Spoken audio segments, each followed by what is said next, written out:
అందులో నుండి మరొక మాట మనం చదువుకుందాం. అదే ప్రకటన గ్రంథము 12వ అధ్యాయము 7, 8 వచనాలు ఒక్కసారి మళ్ళీ మనం చదువుకుందాం. పరలోకమందు యుద్ధము జరిగెను. మిఖాయేలును అతని దూతలను ఆ ఘటసర్పముతో యుద్ధము చేయవలనని ఉండగా, ఆ ఘటసర్పమును దాని దూతలను యుద్ధము చేసిరి గాని గెలవలేకపోయిరి గనుక పరలోకమందు వారికి స్థలము లేకపోయెను. చాలు, తలలు ఉంచితే చిన్న మాట మనం ప్రార్థన చేద్దాం.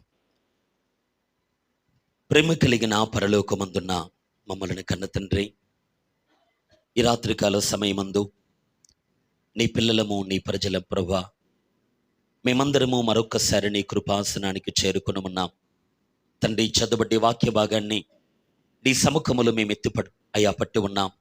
దీనిని మీరు దీవించండి, ఆశీర్వదించండి అయ్యా. మీ యొక్క సంకల్పమును తండ్రి లేఖన భాగము ద్వారా మా మధ్యలో తండ్రి మీరు విశదీకరించమని మేము ప్రార్థిస్తూ ఉన్నాం తండ్రి. నా నోటిని మీరు ముట్టండి ప్రభువా, నీ వాక్కు చేత నింపండి అయా. నీకు స్తోత్రం. యొక్క సందేశమును ఈ దినములలో ప్రభు మేము నడుచుకోవలసిన విధానమును అయా నీ యొక్క లేఖనము ద్వారా బయలుపరచమని మీ మాటలు బయలుదేరుతూ ఉండగా, నీ వాక్యమందు లక్ష్యముచ్చకుండా అడ్డుకుంటున్న సమస్త అంధకార శక్తుల ప్రభావాన్ని నజరేయుడైన యేసు క్రీస్తు నామములో సంపూర్ణంగా మేము తొలగిపోమని ఆజ్ఞాపిస్తూ ఉన్నాం.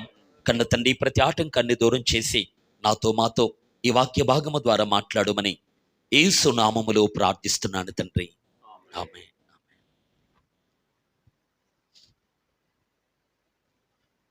మనము చదువుకున్న లేఖన భాగము ప్రకటన గ్రంథము 12వ అధ్యాయము 7వ వచనము నుండి కొన్ని మాటలు మనం చదువుకున్నాం. అంతటా పరలోకమందు యుద్ధము జరిగెను. మిఖాయేలును అతని దూతలను ఆ ఘట సర్పముతో యుద్ధము చేయవలనని ఉండగా, ఆ ఘట సర్పమును దాని దూతలను యుద్ధము చేసిరి గాని గెలవలేకపోయిరి గనుక పరలోకమందు వారికి యొక్క స్థలము లేకపోయెను అనేటువంటి మాటను మనం చదువుకున్నాం. ప్రియులారా, అంతటా పరలోకమందు యుద్ధము జరిగెను అనేటువంటి మాట మనం చూస్తూ ఉన్నాం. అంతటా పరలోకమందు ఏమి జరిగను? యుద్ధము జరిగను అనేటువంటి మాట మనం చూస్తూ ఉన్నాం. దేవుని వారలారా, యుద్ధము అనేటువంటి మాట మనం విన్నప్పుడు ఆ మాటే మన లోపల మనకు తెలియని ఒక భయాన్ని పుట్టిస్తుంది. యుద్ధము జరుగుతుంది అంటే ప్రియులారా, ఆ సందర్భం ఎవరు కూడా ఆనందాన్ని కలిగించేటువంటి అనుభవం కాదు యుద్ధము అనేది. అవును కదండి. యుద్ధం జరుగుతూ ఉన్నప్పుడు పరిస్థితి ఎలా ఉంటుంది? ఆనందంగా, ఆహ్లాదకరంగా, సంతోషభరితంగా ఉంటుందా? చెప్పండి. ప్రస్తుతం ఇశ్రాయేలులో కొన్ని దినాల క్రితం మనము దేవుడి బిడ్డారా ఆ విన్న ఒక న్యూస్ మనం చూస్తున్న కొన్ని సందర్భాలు. గాజా పట్టణములో ఉన్న వారికి, తర్వాత ఇశ్రాయేలు ప్రజలకు మధ్యలో జరిగిన యుద్ధములో ఎంతో మంది, వేలాది మంది క్షతగాత్రులుగా మారినవారు, వందల కొలది మృతులైన వారిని మనం చూస్తూ ఉంటాం. అక్కడ ఉండే ఆ దృశ్యాలు మనం చూస్తున్నప్పుడు దేవుని బిడ్డలారా హృదయానికి బాధ కలిగించేటువంటి సందర్భాలు మనం అనుభవించి ఉంటాం. నేను మాట చెప్పడానికి కారణం ఏంటంటే, యుద్ధము అనేది నెమ్మదికరమైనటువంటి అనుభవాన్ని సూచించే మాట కాదు. యుద్ధం జరుగుతున్నప్పుడు ఎవరు కూడా దేవుని బిడ్డలారా ఆనందపడరు, సంతోషపడరు, ఆహ్లాదకరంగా వారు దేవుని బిడ్డలారా తమ జీవనాన్ని కొనసాగించుకోరు. ఎవరైనా సరే యుద్ధము జరుగుతుందనంటే ప్రియులారా ఆటోమేటిక్గా ప్రజల లోపల ఒక భయం అనేది దేవుని బిడ్డలారా పుడుతుంది.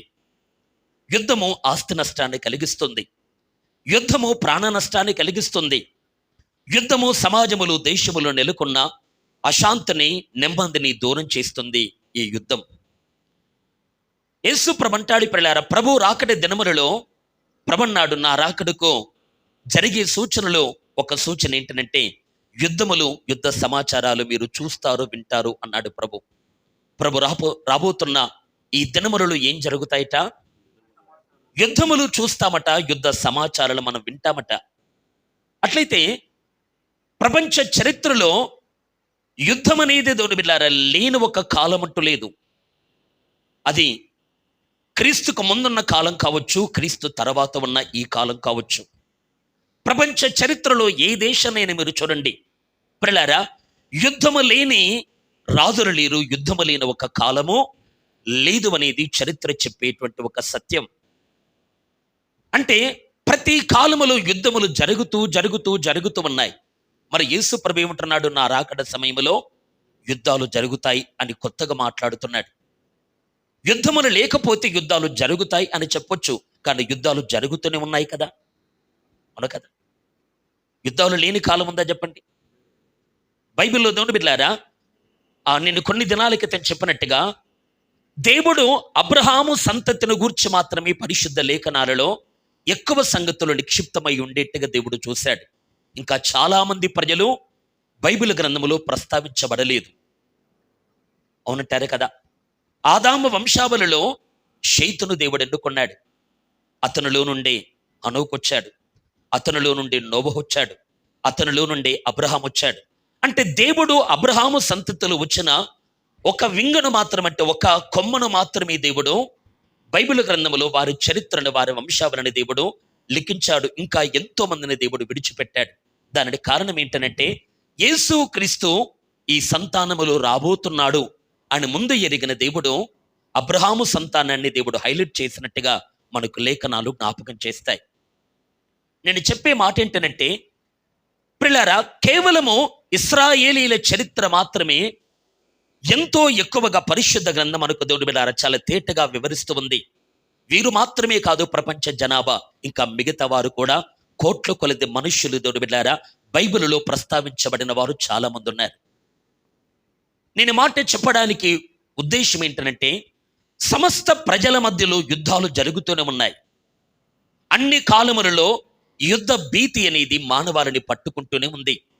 నాగరికత ఉన్న కాలం కావచ్చు, అది లేని కాలం కావచ్చు, క్రీస్తుకు ముందున్న కాలం కావచ్చు, క్రీస్తు తర్వాత ఉన్న కాలం కావచ్చు, ప్రతి కాలములో యుద్ధములు సహజంగా జరుగుట మనం చూస్తూ ఉన్నాం. కానీ ప్రభు ఏమంటున్నాడు? నా రాకడ సమయంలో ఏం జరుగుతాయి అంటున్నాడు? యుద్ధాలు జరుగుతాయి, యుద్ధ సమాచారాలు మీరు వింటారు అన్నాడు. దేశం మీదికి దేశం లేస్తుంది, రాజ్యము మీదికి రాజ్యము లేస్తుంది అని ప్రభు ప్రియులారా ఏదో జరగని సంఘటన జరుగుతున్నట్టుగా మాట్లాడుతూ ఉన్నాడు.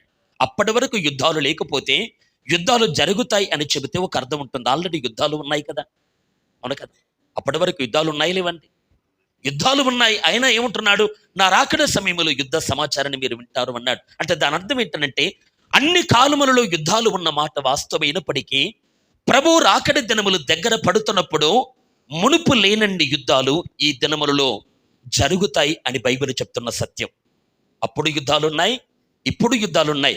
కానీ అప్పటికి ఇప్పటికి ఉన్న వ్యత్యాసం ఏంటంటే యుద్ధముల సంఖ్య అప్పటికంటే ఇప్పుడు ఎన్నో రెట్లు అధికంగా ఉంటుంది అనేది మనం అర్థం చేసుకోవాలి. అందుకే ప్రభునాడి పిల్లారా, రాజ్యము మీదికి రాజ్యము లేస్తుంది, దేశం మీదికి దేశము లేస్తుంది, యుద్ధాలు జరుగుతాయి, యుద్ధ సమాచారాన్ని గురించి మీరు వింటారు అని ప్రభు మాట్లాడుతున్న మాట మనం చూస్తాం. అంటే ప్రభు రాకడ సమయములో అధికముగా యుద్ధాలు లోకములు జరుగుతాయి అని ప్రభు చెబుతుంటే ఆ మాటలో మన అంతరార్థాన్ని మనం పరిశీలించగలిగితే యేసయ్య రాకడ సమయములో ప్రపంచములో ఎక్కువ అసమాధానం నెలకొని ఉంటుంది అని గమనించాలి, అవును కదా? నెమ్మదిని మానవాళి కోల్పోతారు, సమాధానాన్ని మానవాళి కోల్పోతారు. ఎందుకంటే ఈ ప్రపంచాన్ని ఏలుబడి చేస్తున్న అధికారి వాడు దేవుని బిడ్డలారా సమాధాన కర్త కాడు, వాడు అసమాధానానికి కర్త గనక, వాడు అపవాది గనక, వాడు అపవాదులు తెచ్చిపెట్టేవాడు గనక, అపవాది ఈ లోకాన్ని హస్తగతం చేసుకుని వాడు పరిపాలిస్తున్నాడు గనక వాని సమయం అయిపోతుందనే సంగతి వాడికి తెలుస్తున్న కొలది ఇంకా ప్రపంచాన్ని అత్యధికంగా అశాంతిలోనికి నెట్టివేస్తాడు గనక లోకములో సమాధానము తగ్గిపోతుంది, యుద్ధములు అత్యధిక మొగుతూ ఉంటాయి. దేవునికి స్తోత్రం, అవును కదా?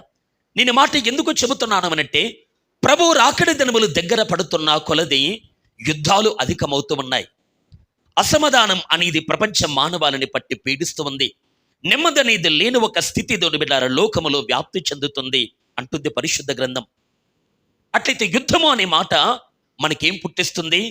భయాన్ని పుట్టిస్తుంది, మన లోపల ఉన్న శాంతిని దూరం చేస్తుంది, మనము కలిగి ఉన్న నెమ్మదిని మన నుండి తొలగిస్తూ ఉంది. ఎన్నో సంవత్సరాలు కష్టపడి సంపాదించుకున్న సంపాదనను నష్టపోయేట్టుగా చేసేది ఈ యుద్ధం. ఆస్తి మాత్రమే కాదు దేవుని బిడ్డలారా, ప్రాణమును కూడా కోల్పోయేటువంటి ప్రమాదకరమైన పరిస్థితిని కల్పించేది ఈ యుద్ధం. అవునంటారు కదా. యుద్ధము అనే ఈ అనుభవం ఎవరికి కూడా ఆనందాన్ని కలిగించే అనుభవం కాదు. అతడు ఎవడైనా కానివ్వండి ప్రియులారా, మాకు యుద్ధమొద్దు బాబు, మాకు సమాధానం కావాలని ప్రతి మానవుడి దేవుని బిడ్డలారా ఆరాట పడుతూ ఉంటాడు. అవును కదా. యుద్ధం అంటే పడదు, యుద్ధం అంటే నెమ్మది దేవుని బిడ్డలారా కోల్పోతారు.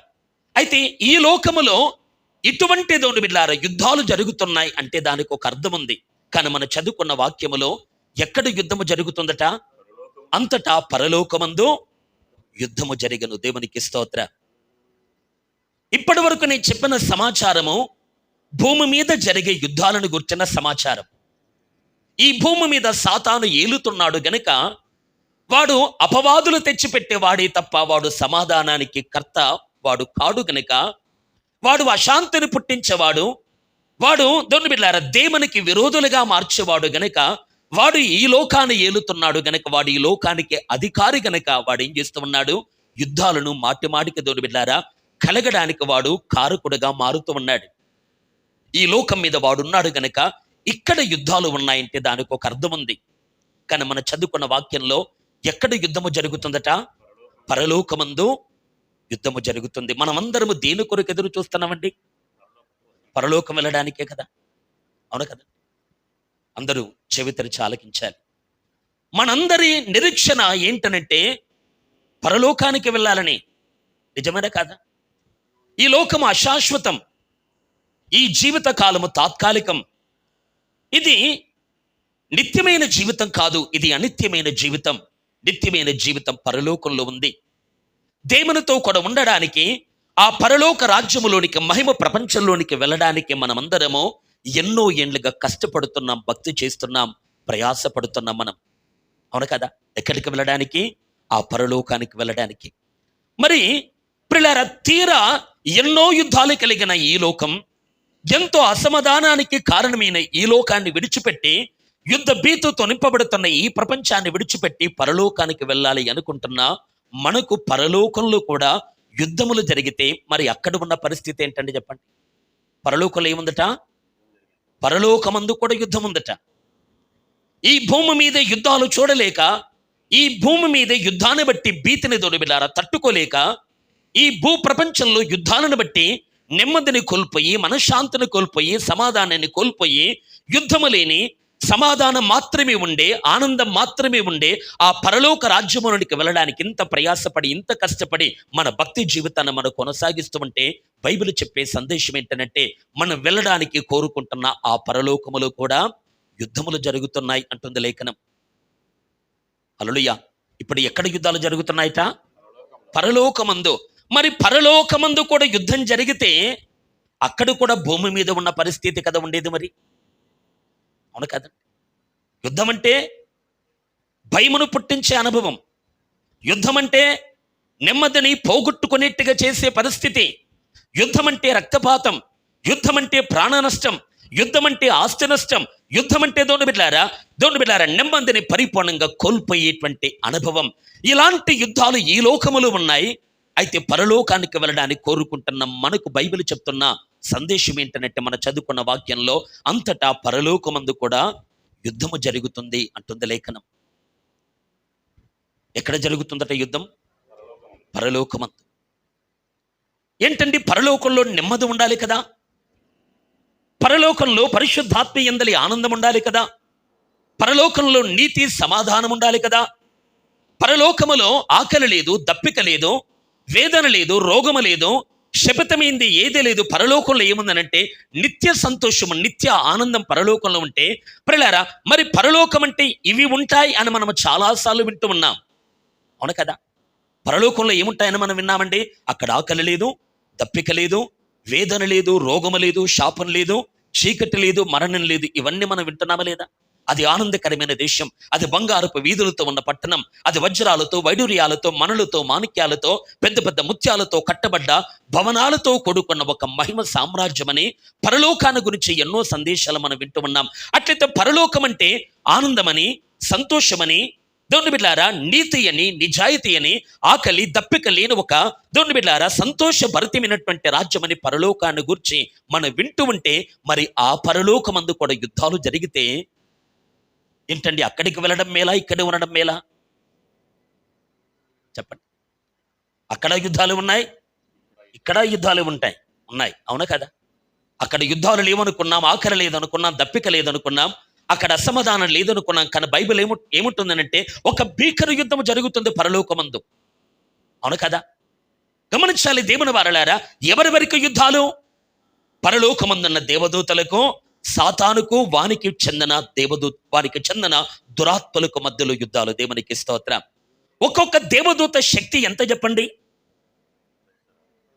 ఒక దేవదూత శక్తి బైబిల్లో మనం చూడగలిగితే, రాజైన హిజ్కియా పరిపాలిస్తున్న కాలములు ప్రలారా, తాను శత్రువులతో పోరాడడానికి ధైర్యం లేక, శక్తి లేక, నిస్సహాయకుడిగా హిజ్కియా రాజు ఉన్న వేళ ఒక రాత్రి దేవుడు పరమునుడు ఒక దూతను పంపారట. దేవునికి స్తోత్రం.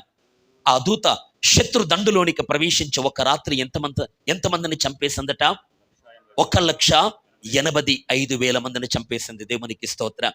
అంటే ఒక దేవదూత ఒక్క రాత్రి వేళ కొంచెము సమయములో 1,85,000 మంది మహావీరులను, శూరులను చంపగలిగితే దేవదూతలకున్న పవర్ ఎంతో మనం అర్థం చేసుకోవాలి. వారి శక్తి తక్కువ, ఎక్కువ? వారి శక్తి తక్కువగా ఉందా, ఎక్కువగా ఉందా? బైబిల్లో దేవదూతలకు దేవుడిచ్చిన బిరుదు ఏంటనంటే బలశూరులు అనే బిరుదు వారికి ఉంది. కీర్తనలో మనం చూడగలం. ప్రియులారా, దేవదూతలకు దేవుడు పెట్టిన ఒక బిరుదేంటి? బలశూరులు, శక్తి కలిగిన వారు. దేవుని నోటు నుండి మాట బయలు వెడల కాని ప్రియులారా, ఆయన చిత్తాన్ని నెరవేర్చేటువంటి బలశూరులు పరలోకమందున్న దేవదూతలు. దేవునికి స్తోత్రం.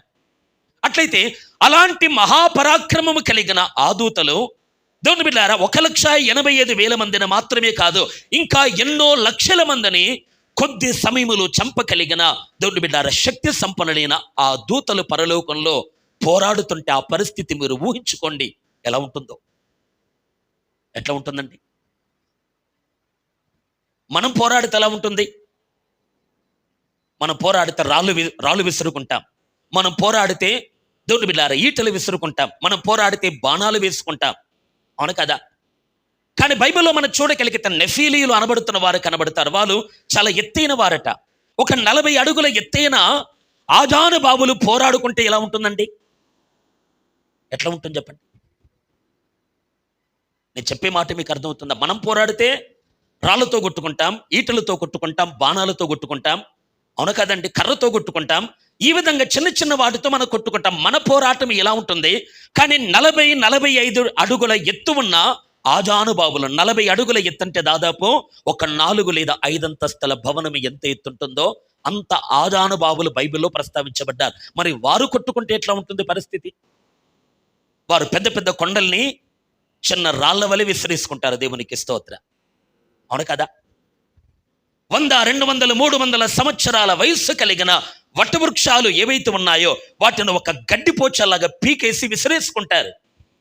ఉంటుందా లేదా ఆ విధంగా పరిస్థితి? ఉంటుందా ఉండదండి? మనం పోరాడుకునే పరిస్థితి వేరు, కానీ ఆజానుబాబులు పోరాడుతున్నప్పుడు పెద్ద పెద్ద కొండలను చిన్న రాళ్ల వలె విసిరేసుకునే పరిస్థితి కనబడుతుంది. నేను మాట ఎందుకు చెబుతున్నాను అనంటే, పరలోకమందున్న ఆ ప్రధాన దూతలు, మిఖాయేలు ఎవరండి? ప్రధాన దూత, అవును కదా? పరలోకమందున్న అభిషేకించబడిన కెరూబు ఒకప్పుడు ఈ సాతాను కూడా పరాక్రమవంతుడైనా కాదా చెప్పండి? సాతానుకి శక్తి ఉందా లేదా? చాలా శక్తి ఉంది. కొన్ని దినాల క్రితం నేను చెప్పాను పిల్లారా, జీవవృక్ష ఫలమును ఒకవేళ ఆదాము తన చెయ్యి చాపి తింటాడేమో అనుకుని దేవుడు ఆ చెట్టు దగ్గరికి వెళ్ళకుండా దేవుడు ఏం పెట్టాడండి? 2 కెరూబులను పెట్టాడట. అటు ఇటు తిరుగులాడుచున్న ఒక ఖడ్గజ్వాలను పెట్టాడట. దేవునికి స్తోత్రం. జీవవృక్షానికి పోయే మార్గములో మొట్టమొదటి ఏం పెట్టాడు? 2 కెరూబులు. తర్వాత ఏం పెట్టాడు? ఒకవేళ వీరిని కూడా జయిస్తే అక్కడికి వెళితే ఖడ్గము హతమార్చడానికి ఒక ఖడ్గజ్వాలను దేవుడు పెట్టాడు. దేవునికి స్తోత్రం. పెట్టాడా లేదా? ఎందుకు పెట్టాడు? ఒకవేళ ఆదాము జీవవృక్ష ఫలాన్ని, మరణవృక్ష ఫలం తిన్న తర్వాత మళ్ళీ జీవవృక్ష ఫలాన్ని కూడా తన చేతులు చాపి ఒకవేళ తింటాడేమో అనుకొని ఆదాము అక్కడికి పోకుండా దేవుడు పెట్టాడు. కనుక నేను అడిగే ప్రశ్న ఏంటండి, మట్టి మానవుడైన ఆదాం, 6 అడుగుల ఎత్తున్న ఆదాం, మనమంటే స్వరూపం కలిగి ఉన్న ఆదాం, పాపము చేసి పతనావస్థలోనికి వెళ్ళిపోయిన, మరణానికి లోనైపోయిన దేహములో బ్రతుకుతున్న ఆదాము ఆ పరాక్రమశాలుడైన ఆ ఇద్దరు కెరూబులను జయించగలడా? ఆదాము చెప్పండి, ఆదాము జయించగలడా? కానీ దేవుడు ఎందుకు పెట్టాడు వారిని? కొన్ని దినాల క్రితం నేను చెప్పాను, ఆదాము వెళ్ళి తింటాడేమో అని కాదు, ఆదామును తోడుకొని పోయి సాతానే తినిపిస్తాడేమో అనేది దేవుని ఆలోచన. దేవునికి స్తోత్రం. ఎందుకంటే సాతాను పిల్లారా, వాడు అభిషేకించబడిన ఒక కెరూబు. నిజమంటారా కదా? సాతానుకు పవర్ ఉందా లేదా అండి? వాడు మామూలు దూత కాదు, ప్రధాన దూత, ప్రధానులలోనే ప్రధానుడు, అభిషేకించబడిన ఒక కెరూబు, కాలుచున్న రాళ్ల మధ్య సంచరించువాడు, పరిపూర్ణ సౌందర్యము సంపూర్ణ జ్ఞానం కలిగిన ఒక కట్టడమునకు మాదిరివాడు, రకరకాల రత్నములతో ముత్యములతో దేవుని బిడ్డలారా వెండి బంగారములతో అలంకరించబడిన వాడు సాతాను. అట్లయితే ఇలాంటి సాతాను ప్రిలారా ఆదాము వెళ్ళి ఆ పండు తినకుండా ఉంటాడేమో అని దేవుడు ఈ కెరూబులను పెట్టలేదు, కానీ ఆదామును తీసుకుని పోయి సాతాను ఆ పండును తినిపిస్తాడేమో అనుకొని సాతానుని ఎదిరించడానికి ప్రిలారా ఎన్నో రెట్లు బలవంతులైన కెరూబులు కావాలి అని ఎరిగిన దేవుడు ఆ త్రోవలో 2 కెరూబులను పెట్టాడు. దేవునికి స్తోత్రం. సాతానుకు బలం ఉందా లేదా? దానియేలు గ్రంథములు కూడా మనం చాలాసార్లు విన్న మాటే. దానియేలు ప్రార్థన చేస్తూ ఉండగా ప్రిలారా తనను తాను తగ్గించుకొని మోకాల్లోని ఆకాశమందన్న దేవునికి హృదయాన్ని తెరిచి ప్రార్థన చేస్తున్న ఆ తొలి దినమనని దేవుడు వర్తమానమని చివరిని పంపాడు. ప్రధాన దూతైన గబ్రియేలును పంపాడు. దేవునికి స్తోత్రం. పంపాడలేదా?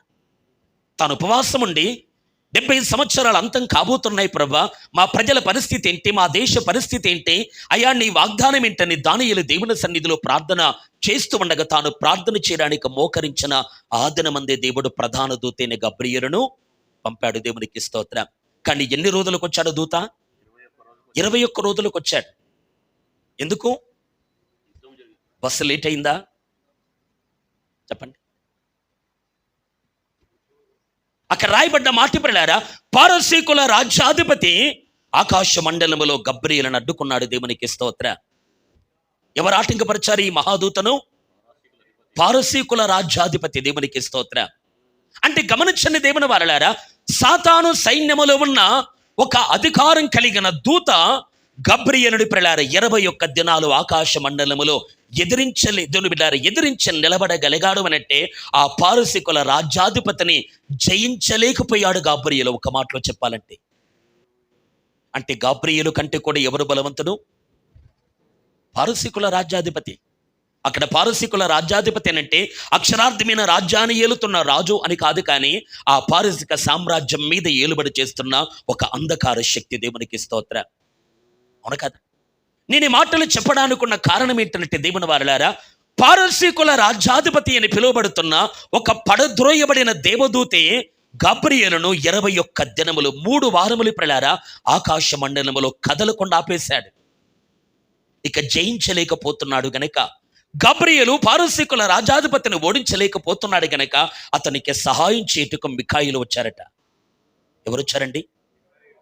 మిఖాయిలు వచ్చి గబ్రియేలుకు సహకరించి ఆ ఎదురాడుతున్న శక్తులతో పోరాడుతూ ఉన్నాడు గనక ఆ మధ్యలో సందు దొరికింది గనక గబ్రియేలు వెళ్ళి దానియేలుకు వర్తమానం ఇచ్చాడు. దేవునికి స్తోత్రం. యుద్ధం అయిపోలేదండి. అక్కడ యుద్ధం అయిపోయిందా? గబ్రియేలు దూత దానియేలుతో మాట్లాడితే ఏమంటాడంటే, నేను మళ్ళీ పారసీకుల రాజ్యాధిపతితో పోరాడడానికి వెళ్ళాలి అంటాడు. అక్కడ మనం ఇంతకు ముందుకు విన్న మాటే గనక నేను పైపైన చెబుతూ పోతున్నాను. ఆలకించలే దేవుని వారలారా, సాతానుకున్న శక్తి మామూలు శక్తి కాదు. వాడు బలహీనుడా అండి? బలహీనుడా? సాతాను బలహీనుడా? పరలోకంలో ఉన్న 300 దేవదూతల్లో 3వ భాగం అంటే ఎలా చెప్పొచ్చు మనము? 1000 మంది దూతలు ఉన్నారనుకున్న దాంట్లో 3వ వంతు 300 చిల్లర మెట్టుకు 300 అంటే 1000ని 3 భాగాలు చేయండి. 330 చిల్లర వస్తుంది. అంటే గమనించండి, పరలోకంలో దేవుని బిడ్డలారా, ఒకవేళ 1000 మంది దూతలు ఉంటే అందులో 300 చిల్లర దూతల్ని మోసగించిన వాడు వీడు. అంటే 1000 దూతలు ఉన్నారని కాదు, లెక్కకు మించిన దేవదూతలు ఉన్నారు. అవునా కదా? అంటే ఎన్ని కోట్ల మంది దేవదూతలు ఉన్నారో వారిలో 3వ వంతుని ప్రియులారా ఈడ్చివేసిన వాడు. ఇంకా చెప్పాలి అంటే ప్రియులారా, ఎంతో బలశూరులైన దేవదూతలని ప్రియులారా కపటపు మాటల చేత, ఇచ్చకపు మాటల చేత దేవునికి విరుద్ధంగా రేపినవాడు ఈ సాతాను.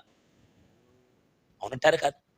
పరలోకంలో తేజోవాసులు ఉంటున్న అనేక ప్రపంచాలలోనికి వెళ్ళి ప్రియులారా దేవుని మీద లేనిపోని నేరారోపణలు చేస్తున్నవాడు అపవాది. పరలోకంలో దేవదూతలు చాలా మంది వీడికి సపోర్ట్గా నిలబడ్డారా లేదా? నిలబడ్డారా లేదా అంటే ఏదో ఒక్క రోజులో జరిగిన సంఘటన కాదు ఇది. ఎన్నో యుగములుగా, ఎన్నో కోటాను కోట్ల సంవత్సరాలుగా దేవునికి విరుద్ధంగా, మహోన్నతునికి విరుద్ధంగా అనేక దుష్ట ఆలోచనలను దేవదూతల మధ్యలో నూరిపోస్తున్నవాడు అపవాది. అపవాది చెప్పే దేవుని బిడ్డలారా ఎన్నో సంవత్సరాల ఆ సుదీర్ఘ దేవుని బిడ్డలారా ప్రసంగాలు విన్న తర్వాత, ఆ మాటలు విన్న తర్వాత వారికి వచ్చిన ఒక నిర్ధారణ ఏంటంటే మహోన్నతుని ఆలోచన కరెక్ట్ కాదు, ఈ తేజ నక్షత్రం ఆలోచనే కరెక్ట్ అని వాడితో ఏకీభవించిన వారు దూతలు. నేను ఈ మాట కూడా చెప్పడానికి రీజన్ ఏంటంటే పరలోకములో పరాక్రమశాలురైన దేవదూతలని హస్తగతం చేసుకున్నవాడు వీడు. ఎంతో మంది కోటాను కోటాను కోట్ల దేవదూతలని ప్రియులారా వశపరుచుకున్నవాడు వీడు. అవును కాదండి? మొట్టమొదటిగా పాపం చేసిన వాడు సాతాను. అవును కదా? అనేకులను పాపంలో పడవేస్తున్నవాడు కూడా వీడే. భూమి మీద ఉన్న మనుష్యులను మాత్రమే కాదు, పరమదున్న తేజోవాసనుడు కూడా పాపములో పడగొట్టే టాలెంట్ ఉన్నవాడు వీడు.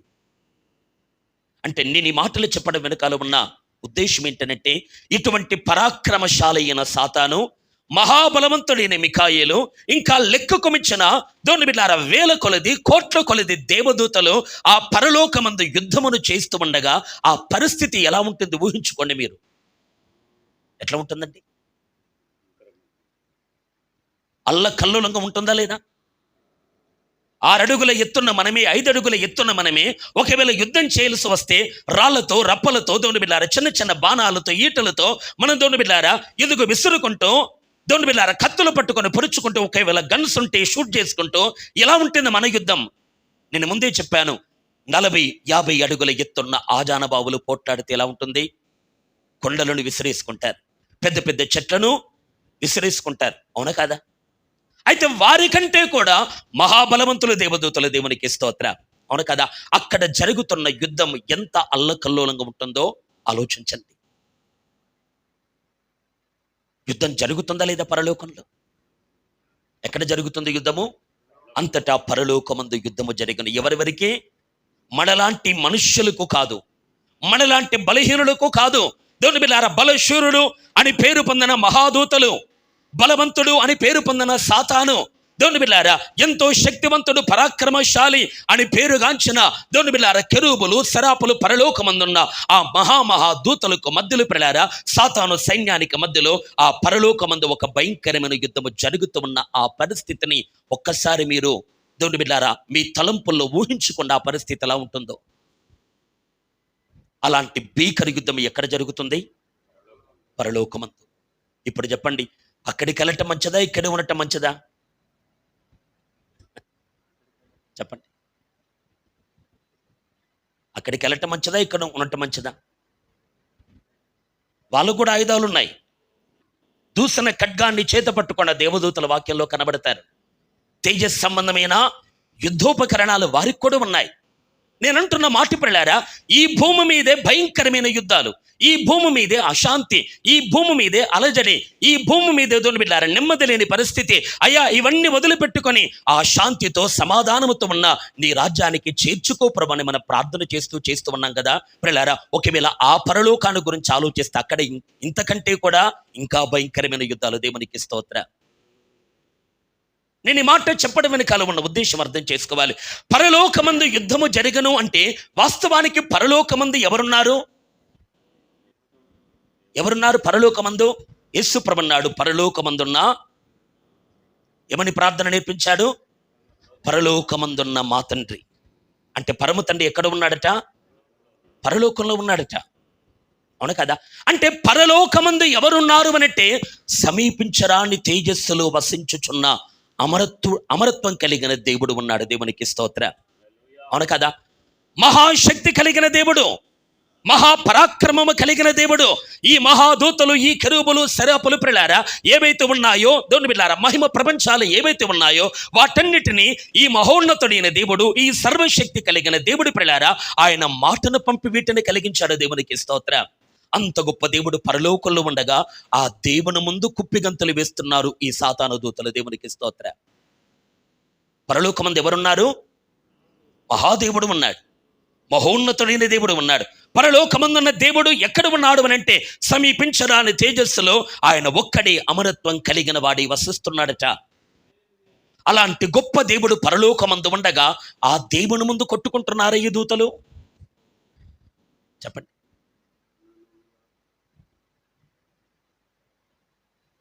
ఎక్కడ కొట్టుకుంటున్నారు దేవదూతలు? చెప్పండి చెప్పండి. పరలోకమందు. పరలోకంలో ఎవరున్నారు? తండ్రి అయిన దేవుడు ఉన్నాడు. ఆ దేవుని పవర్ ఏంటండి? ఆయన దగ్గరికి వెళ్ళడానికి వీళ్ళకు శక్తి చాలదు. అవును కదా? ఆయనను సమీపించడానికి దేవుని బిడ్డలారా వీళ్ళకు అసలు వీలు కానే కాదు. అలాంటి పరాక్రమవంతుడైన ఆ దేవుని ఎదుట పరలోకమందు ఆయన ఉండగా ఆయన ఉన్న లోకములో ఇక్కడ యుద్ధం ఏంటండి? చెప్పండి. ఆయన ఉన్న ప్రపంచములో యుద్ధం ఏంటి? ఆయన ఉన్న ఆ పరలోకములు ప్రియులారా ఈ భయంకరమైనటువంటి పోరాటం ఏంటి అంటే ఇక్కడ మీరు ఆలకించని ప్రియులారా, ఆ భయంకరుడైన ఆ దేవుని ముందు సాతాను పోరాడగలడా? ఒక్కసారి మీరు లాజిక్గా ఆలోచించండి. ఆ అతి భయంకరుడైన దేవుడు, అతి పవిత్రుడైన దేవుడు, అంతరిక్షమే ఆ దేవుణ్ణి చూస్తే గడిగడలాడుతూ ఉండగా ప్రియులారా ఆ అగ్ని జ్వాల స్వరూపైనటువంటి ఆ దేవుణ్ణి ఎదురు ప్రియులారా సాతాను యుద్ధము చేసేంత ధైర్యం వాడుకుందా? ఉందండి. అంటే పరలోకమందు తండ్రి ఉన్న మాట నిజమే, పరలోకమందు యుద్ధము జరిగిన మాట కూడా నిజమే. కానీ తండ్రి ఉన్న స్థానం వేరు, దేవదూతలకు యుద్ధము జరిగిన స్థానము వేరు. ఎందుకంటే బైబిల్ చెప్పే మాట ఏంటనంటే ప్రియులారా ఆదియందు దేవుడు ఏం కలిగించాడు? ఏం సృష్టించాడు? భూమి ఆకాశములను అనటం కంటే కూడా మొదట ఆకాశములను తర్వాత భూమిని దేవుడు సృజించాడు. దేవునికి స్తోత్రం. అదే దేవుని బిడ్డలారా వచనం ఇంగ్లీష్ బైబిల్లో చూస్తే ఏముంటుందండి? ఇంగ్లీష్ చదువుకున్న వారు చెప్పండి, ఆ వర్డ్ మొత్తం చదవండి. The God created the heavens and earth. అంటే ఆకాశములు అన్న చోట ఇంగ్లీష్లో ఏమని రాయబడింది? హెవెన్స్. అంటే హెవెన్ అంటే ఏంటి చెప్పండి? పరలోకమందున్న మా తండ్రి అనే మాట ఇంగ్లీష్లో ఏముంది? Heavenly father. అంటే పరలోకమన్నా హెవెనే, ఆకాశమన్నా హెవెనే. దేవుడి ప్రియులారా మొదట ఆకాశము కాదు ఆకాశములను సృజించాడు. దేవునికి స్తోత్రం. అంటే ఒక్క ఆకాశమున, ఎక్కువ ఆకాశాలన, చాలా ఆకాశములు. అవును కదా? అదే ఆదికాండం 6 మధ్యలో మనం చూడగలిగితే ప్రియులారా వెలుగు కమ్మని పలికాడు దేవుడు. ఆ తర్వాత వెలుగును చీకటి వేరు చేసి వాటికి పేర్లు పెట్టాడు దేవుడు. ఆ తర్వాత జంతువును బిడ్డారు కింది జలమును పై జలమును వేరు చేసి మధ్యలో విశాలాన్ని దేవుడు ఏర్పరిచారట. ఆ విశాలానికి దేవుడు ఏ పేరు పెట్టాడు? ఆకాశము, అంటే హెవెన్ అని పేరు పెట్టాడు. అవును కదా? అంటే బైబిల్లో దేవుని బిడ్డారా పరలోకము అనగా హెవెన్ అనే మాట మనం చూస్తాం, ఆకాశము అనగా కూడా హెవెన్ అనే మాట మనం చూస్తాం. అంటే పరలోకమన్నా ఆకాశమన్నా ఒకటే అర్థమా, వేరు అర్థాలా? మీ దేవుడు ఎక్కడ ఉన్నాడు అని ప్రియులారా 73వ కీర్తనలో దుష్టులు ఆసపను అడుగుతూ ఉన్న వేళ ఆసప ఏమంటాడంటే మా దేవుడు ఆకాశమందున్నాడు అంటాడు. యేసు ప్రభు ఏమంటాడు? తండ్రి ఎక్కడ ఉన్నాడు? పరలోకమందు ఉన్నాడు అన్నాడు. అవును కదా? ఆకాశమందు ఉన్నాడు అనే మాట నిజమా? పరలోకమందున్నాడు అనే మాట నిజమా? ఆకాశమందున్నాడు అన్నా పరలోకమందు ఉన్నాడన్నా ఒకటే మాట. దేవునికి స్తోత్ర. అవును కదా? అంటే బైబిల్లో మనం చూడగలిగే అంతటా పరలోకమందు యుద్ధము జరిగను అంటే పరలోకం అంటే మనము చాలాసార్లు ఊహించుకొని తలంపు ఏంటనంటే పరలోకం అంటే ఒక పెద్ద రాజభవనం ఉంటుంది, అందులో ఒక విశాలమైనటువంటి హాల్ ఉంటుంది, ఆ హాలుకు ఒకవైపు ఒక దేవుని బిడ్డారా పెద్ద స్టేజ్ ఉంటుంది. ఆ స్టేజ్ చుట్టూరా 24 దేవుని బిడ్డారా పెద్దలు ఉంటారు. దేవునికి సమీపంగా 4 జీవులు ఉంటాయి. కెరూబుల మీద దేవుడు కూర్చొని ఉంటాడు. దేవుని బిడ్డారా ఆయనకు పైగా దేవదూతలు ఎగురుతూ ఉంటారు. అల్లంత దూరాన ఆ హాల్ లాంటి ప్రదేశంలో అనేక మంది పరిశుద్ధులు ఉంటారు అనేది మన భావన. పరలోకం అంటే ఇంతే అనుకుంటాం లేదు మనం చాలాసార్లు. అంటే ఒక పెద్ద ఫంక్షన్ హాల్ లాగా ఊహించుకుంటాం మన పరలోకం అంటే. అవును కాదండి? ఏంటండి పరలోకం అంటే ఇదేనా? ఒక విశాలమైన మైదానం, బంగారముతో కట్టబడ్డ ఒక రాజభవనం, ఒక పెద్ద స్టేజ్ మీద దేవుని సింహాసనం, ఆయనకు చుట్టూరుగా 24 పెద్దలు. ఇదేనా పరలోకం అంటే? భూలోకం అంటే అర్థం ఏంటి? భూలోకం అంటే అర్థం ఏంటండి?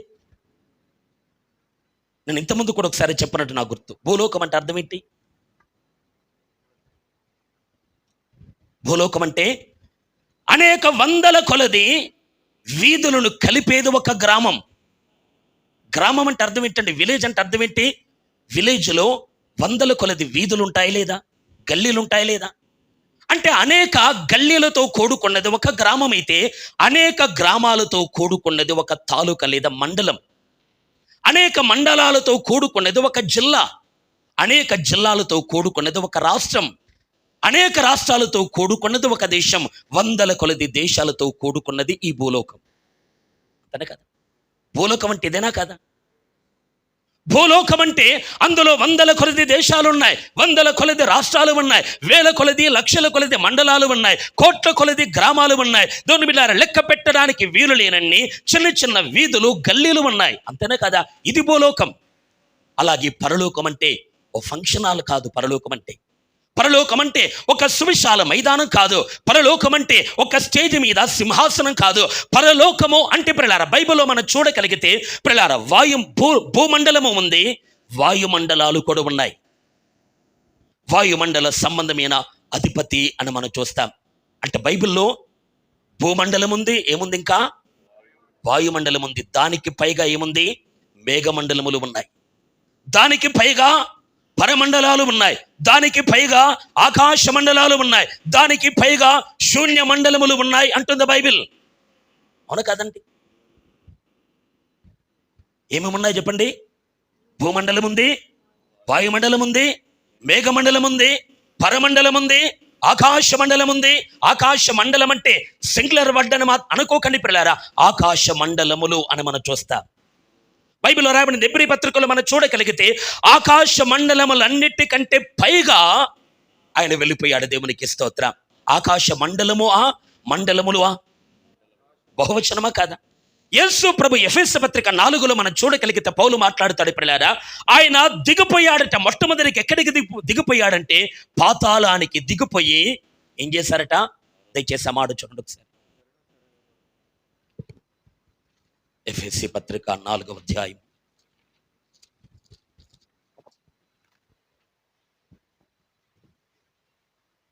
10వ వచనం చూడండి. దిగినవాడు తానే సమస్తమును నింపునట్లు ఆకాశ మండలములన్నిటికంటే మరి పైకి ఆరోహణమైన వాడునై ఉన్నాడు. ఆ 9వ వచనం కూడా మనం చూస్తే ఆరోహణమాయను అనగా ఆయన భూమి యొక్క కింది భాగములకు దిగనని అర్థమిచ్చుచున్నది కదా అని. తర్వాత ఏమంటాడంటే దిగినవాడు తానే సమస్తాన్ని నింపునట్లు ఆకాశ మండలములన్నిటికంటే మరి పైకి ఆరోహణమైన వాడై ఉన్నాడు. దేవునికి స్తోత్ర. ఆకాశ మండలమును దాటాడా? ఆకాశ మండలములను దాటాడా? అన్నిటికంటే పైకి వెళ్ళిపోయాడు. అవును కదా?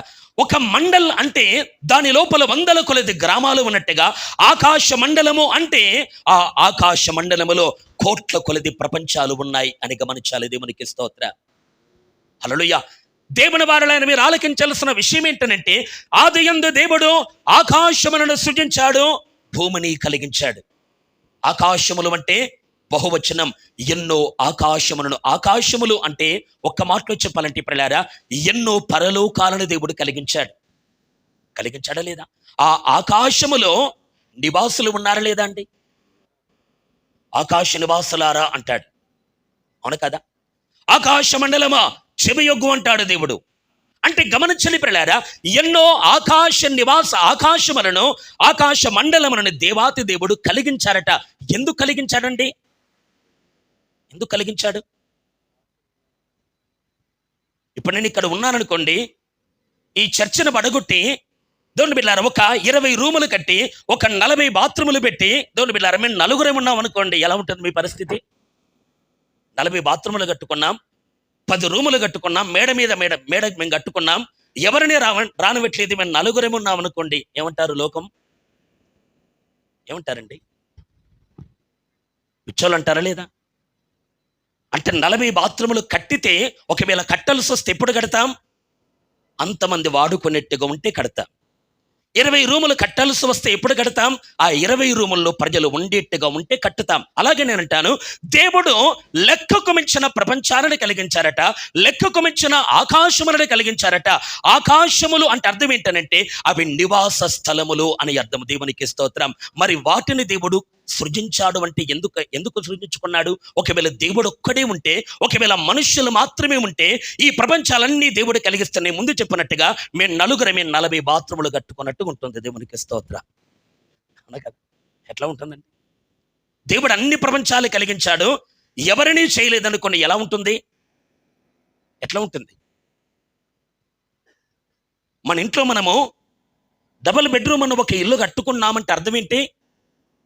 అందులో నివసించడానికి అంతమంది ఉన్నారు. ఒకవేళ 3 బెడ్రూమ్ కట్టుకున్నామంటే అర్థం ఏంటి? దాంట్లో ఉండగలిగిన వారు ఉన్నారు అని అర్థం. నేను ఈ మాట ఎందుకు చెబుతున్నాను అనంటే, దేవుడు ఎన్నో నివాసాలు కలిగించాడు అనంటే దాని అర్థం ఏంటనంటే దేవుడు ఒక్కడే ఉండడానికి కాదు, ఆకాశవాసులు ఉండడానికే వీటిని దేవుడు కలిగించాడు. దేవునికి స్తోత్రం. అవును కదా? నేను ఈ మాట చెప్పడానికి ఉన్న ఉద్దేశం ఏంటనంటే, ప్రియులారా, పరలోకం అనగా ఒక మైదానము కాదు, ఒక హాలు కాదు, ఒక స్టేజ్ కాదు. పరలోకం అంటే లెక్కకు మించిన దేవుని బిడ్డలారా గెలాక్సీలతో నింపబడ్డ ఈ మహా విశ్వమే ప్రియులారా పరలోకము. దేవునికి స్తోత్రం. పరలోకము అంటే మరో మాటలో చెప్పాలంటే ఈ లోకము కానిది పరలోకం. అంతనక సింపుల్గా చెప్పాలంటే పరలోకం అంటే అర్థం ఏంటండి? ఈ లోకం కానిది పరలోకం. అవును కదా?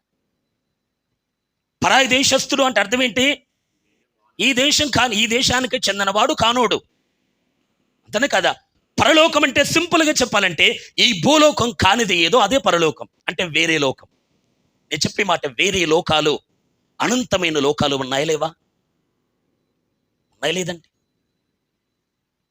ఒక కుమ్మరివాడు ఒక కొండ చేసి ఊరుకుంటే వాడిని కుమ్మరోడు అనం మనం అంటామండి. ఒక శిల్పకారుడు ఒకే రాతను పట్టుకొని ఒకే శిలని చెక్కినోడిని శిల్పకారుడు అంటే 100,000 కొలది శిల్పాలను చెక్కేవాడిని శిల్పకారుడు అంట. కుమ్మరి వాడు అనంటే ఒక చిప్పను ఒక కొండను చేసినోడిని కుమ్మరోడు అనం ప్రియులారా. 100 కొలది మట్టి పాత్రలు చేసేవాడిని కుమ్మరివాడు అంటాం. అలాగే సృష్టికర్త అంటే ఒక ఈ చిన్న భూలోకాన్ని చేసినోడు సృష్టికర్త కాదు, అనేక అనంత లోకాలను కలిగించిన వాడు సృష్టికర్త. అర్థమైన వారు స్తోత్రం చెప్తారా? ఇద్దరికి చోటు ఇవ్వకండి దయచేసి.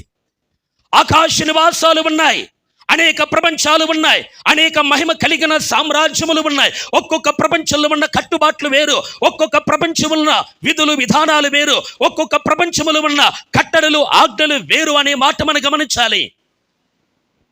అర్థమవుతుందా అండి? నేను ఇంతకుముందు కూడా ఒకసారి నేను చెప్పినట్టు గుర్తు ప్రియులారా, ఒక్కొక్క లోకాన్ని దేవుడు సంచరించడానికి పోతున్నప్పుడు ఆ దేవుని కంటే ముందుగా ఒక వేకువ చుక్క వెళ్ళి ఆ ప్రపంచాన్ని పురుకొల్పుతుంది, రేపుతుంది. దేవునికి స్తోత్రం. దేవుణ్ణి చిన్నగా అంచనా వేయకండి. పరలోకము అంటే హెవెన్స్ అని మనం వింటున్నాం. హెవెన్స్ అంటే ఆకాశములు అని మనం వింటున్నాం. ఆకాశం అనేది ఒక్కటి కాదండి, అనేకమైన ఆకాశాలు ఉన్నాయి. ప్రతి ఆకాశములో నివాసులు ఉన్నారా లేదా? ఉదాహరణకు చెప్పాలంటే పౌలు గారు 3వ ఆకాశానికి వెళ్ళాడు. అక్కడేమున్నాయి? రాళ్ళు రప్పలు అవే ఉన్నాయా? పరిశుద్ధులు ఉన్నారా? పరిశుద్ధులు ఉన్నారు. 3వ ఆకాశానికి ఎత్తబడిన అపోస్తలుడైన పౌలు, పరదేశంలోనికి ప్రవేశించిన పౌలు 2వ కొరింథీలో మాట్లాడుతాడు, ప్రియులారా, ఇదిగో నేను అతిశయించవలసి వస్తే మీ అందరికంటే ఎక్కువగా నేను అతిశయపడగలను అంటాడు పౌలు. అదే సందర్భంలో మాట్లాడుతాడు, క్రీస్తునందున ఒక మనుష్యుని నేను ఎరుగుదును, అతడు శరీరముతోనో శరీరము లేకయో నాకు తెలియదు, కానీ అతడు 3వ ఆకాశానికి వెళ్ళిపోయాడట. హల్లెలూయా. పరదేశంలోనికి వెళ్ళిపోయాడట.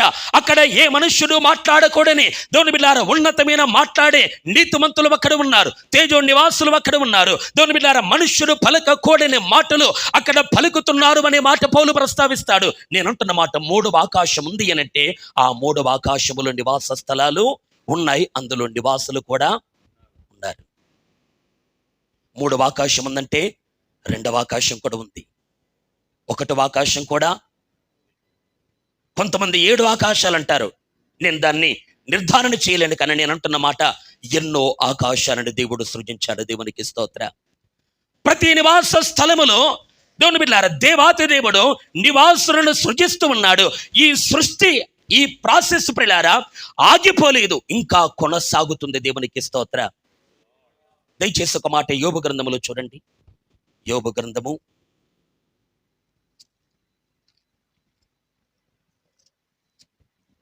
26వ అధ్యాయము 7వ వచనాన్ని చూడండి. శూన్య మండలము పైన ఉత్తర దిక్కుననున్న ఆకాశ విశాలమును ఆయన పరిచెను. శూన్యము పైన భూమిని వేలాడ చేసెను. వాటి క్రింద మేఘములు చినిగిపోకుండా ఆయన తన మేఘములలో నీళ్లను బంధించెను. ఆ శూన్య మండలము పైన ఉత్తర దిక్కున ఉన్న ఆకాశ విశాలమును పరిచాడు. ఆకాశమును ఒక చాప వలె దేవుడు ఎక్కడ పరిచారట? ఈ కార్పెట్ మనం పరిచాం ఎక్కడండి? ఈ చర్చ్ నేల మీద మనం పరిచాం. అలాగే బైబిల్ ఉంటుంది పిల్లారా, ఆయన ఆకాశమును పరిచాడు. ఆకాశాన్ని చుట్టుతాడు కూడా దేవుడు. చుడతాడా లేదండి? ఒక చాపను చుట్టనట్టుగా ఆకాశాన్ని దేవుడు ఏం చేస్తాడు? ఆకాశమును పరిచయం అంటే ఆకాశములు ఏమున్నాయి? సూర్యుడున్నాడు, చంద్రుడున్నాడు, నక్షత్రాలు ఉన్నాయి, ఈ సౌర కుటుంబం ఉంది, ఉందా లేదా అండి? అట్లయితే దేవుడు ఆకాశమును ఎక్కడ పరిచారట? శూన్య మండలాన్ని చేసి దాని మీద పరిచాడు దేవుడు. దేవునికి స్తోత్ర. అర్థమవుతుందండి? ఆకాశ మండలం ఎక్కడ పరచబడింది? శూన్య మండలము పైన ఒక దిక్కున మాత్రమే ఈ ఆకాశాన్ని గురించి మనం చూస్తాం. ఉత్తర దిక్కున ఉన్న ఆకాశ విశాలమును ఆయన పరిచారట. ఇప్పుడు ఆ శూన్యము పైన దేవుడు భూమిని వేలాడి తీశాడు. దేవునికి స్తోత్ర.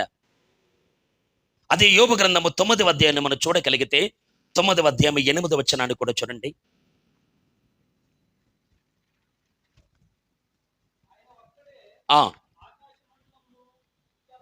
ఆయన ఒక్కడే ఆకాశ మండలమును విశాలపరచువాడు. విశాలపరచువాడు అంటే అర్థం ఏంటి? ఆకాశాన్ని ఎక్స్పెండ్ చేస్తున్నాడు దేవుడు. అతనే కాదండి. ఈరోజు సైంటిస్టులు చెప్పే మాట ఏంటంటే, పెద్ద పెద్ద టెలిస్కోపులు తయారు చేసిన తర్వాత సోలార్ సిస్టమ్ బయటికి పెళ్ళారా, ఆ టెలిస్కోప్ను పంపించి ఈరోజు శాస్త్రవేత్తలు అంతరిక్షాన్ని పరిశోధన చేయటం ప్రారంభించారు. వారు కనుక్కున్న ఒక కొత్త సత్యం ఏంటంటే, ఈ సృష్టి అనేది పెరుగుతూ ఉందట. దేవునికి స్తోత్ర. అంటే నిన్న దోని బిడ్డారా కనబడిన నక్షత్రం ఈరోజు కనబడుతుంది. కొన్ని సంవత్సరాల క్రితం లేని ఆ మహిమ ప్రపంచాలు పెళ్ళారా కొన్ని సంవత్సరాల తర్వాత కనబడుట శాస్త్రవేత్తలు కనుక్కున్నారంటే దాని అర్థం ఏంటంటే, సృష్టి అనేది ఎక్స్పెండ్ చేయబడుతుందంటే విశాలపరచబడుతుంది. అక్కడ యోబు అదే మాట్లాడుతున్నాడు పిల్లారా, ఆయన ఒక్కడే ఆకాశమును విశాలపరచువాడు. ముందేం చదువుకున్నాం? ఆకాశమును పరిచేవాడు అని చదువుకున్నాం. ఇక్కడేం చూస్తున్నాం? ఆకాశాన్ని విశాలపరిచేవాడు అని మనం చూస్తున్నాం. ఇదే మాట జకర్యా గ్రంథములో కూడా 12:1 కూడా మనం చూస్తాం. ఆయన ఆకాశములు విశాలపరచువాడు అని మనకు కనబడుతుంది. పెట్టుకుని చెప్పే మాట ఏంటంటే, ఆకాశం అనేది ఒకటి కాదు, చాలా ఉన్నాయి. ఉన్నాయి లేదండి? ఏంటండి అలా చూస్తున్నారు? ఆకాశం అనేది ఒకటే ఉందా? ఎక్కువ ఉన్నాయా? చాలా ఎక్కువ ఉన్నాయి. తండ్రి ఎక్కడున్నాడు? పరమందున్న తండ్రి ఎక్కడున్నాడు? ఆకాశం ఉందన్నాడంటే ఈ సాతాను దూతలు పోట్లాడుకుంటున్న ఆకాశం కాదు. ఇది వేరే ఆకాశము, అది వేరే ఆకాశం. అవును కదా? ఆయన తర్వాత కింది ఆకాశములు ఎవరున్నారు? తండ్రి అన్నిటికంటే పైన ఉన్నాడు. ఆయన తర్వాత కింద ఒక ఆకాశం ఉంది. ఆ ఆకాశములు ఎవరున్నారు అనంటే, తండ్రితో సమానుడైన క్రీస్తు దేవదూతలకు ప్రత్యక్షపరచుకొనడానికి కింది స్థలానికి వచ్చాడు. మహోన్నతుడిగా ఉన్నాడు ఆయన. ఆయన తర్వాత కింద ఎవరున్నారు అనంటే ప్రియులారా, తేజో నక్షత్రము అనబడుతున్న లూసిఫర్ ఉన్నాడు. నడలేదండి. అందుకే యెషయా 14లో మనం చూడగలిగితే, వాడు ఆకాశము నుండి పడిపోయాడట. ఎక్కడి నుండి పడ్డారండి వారు? ఆకాశము నుండి పడ్డాడు.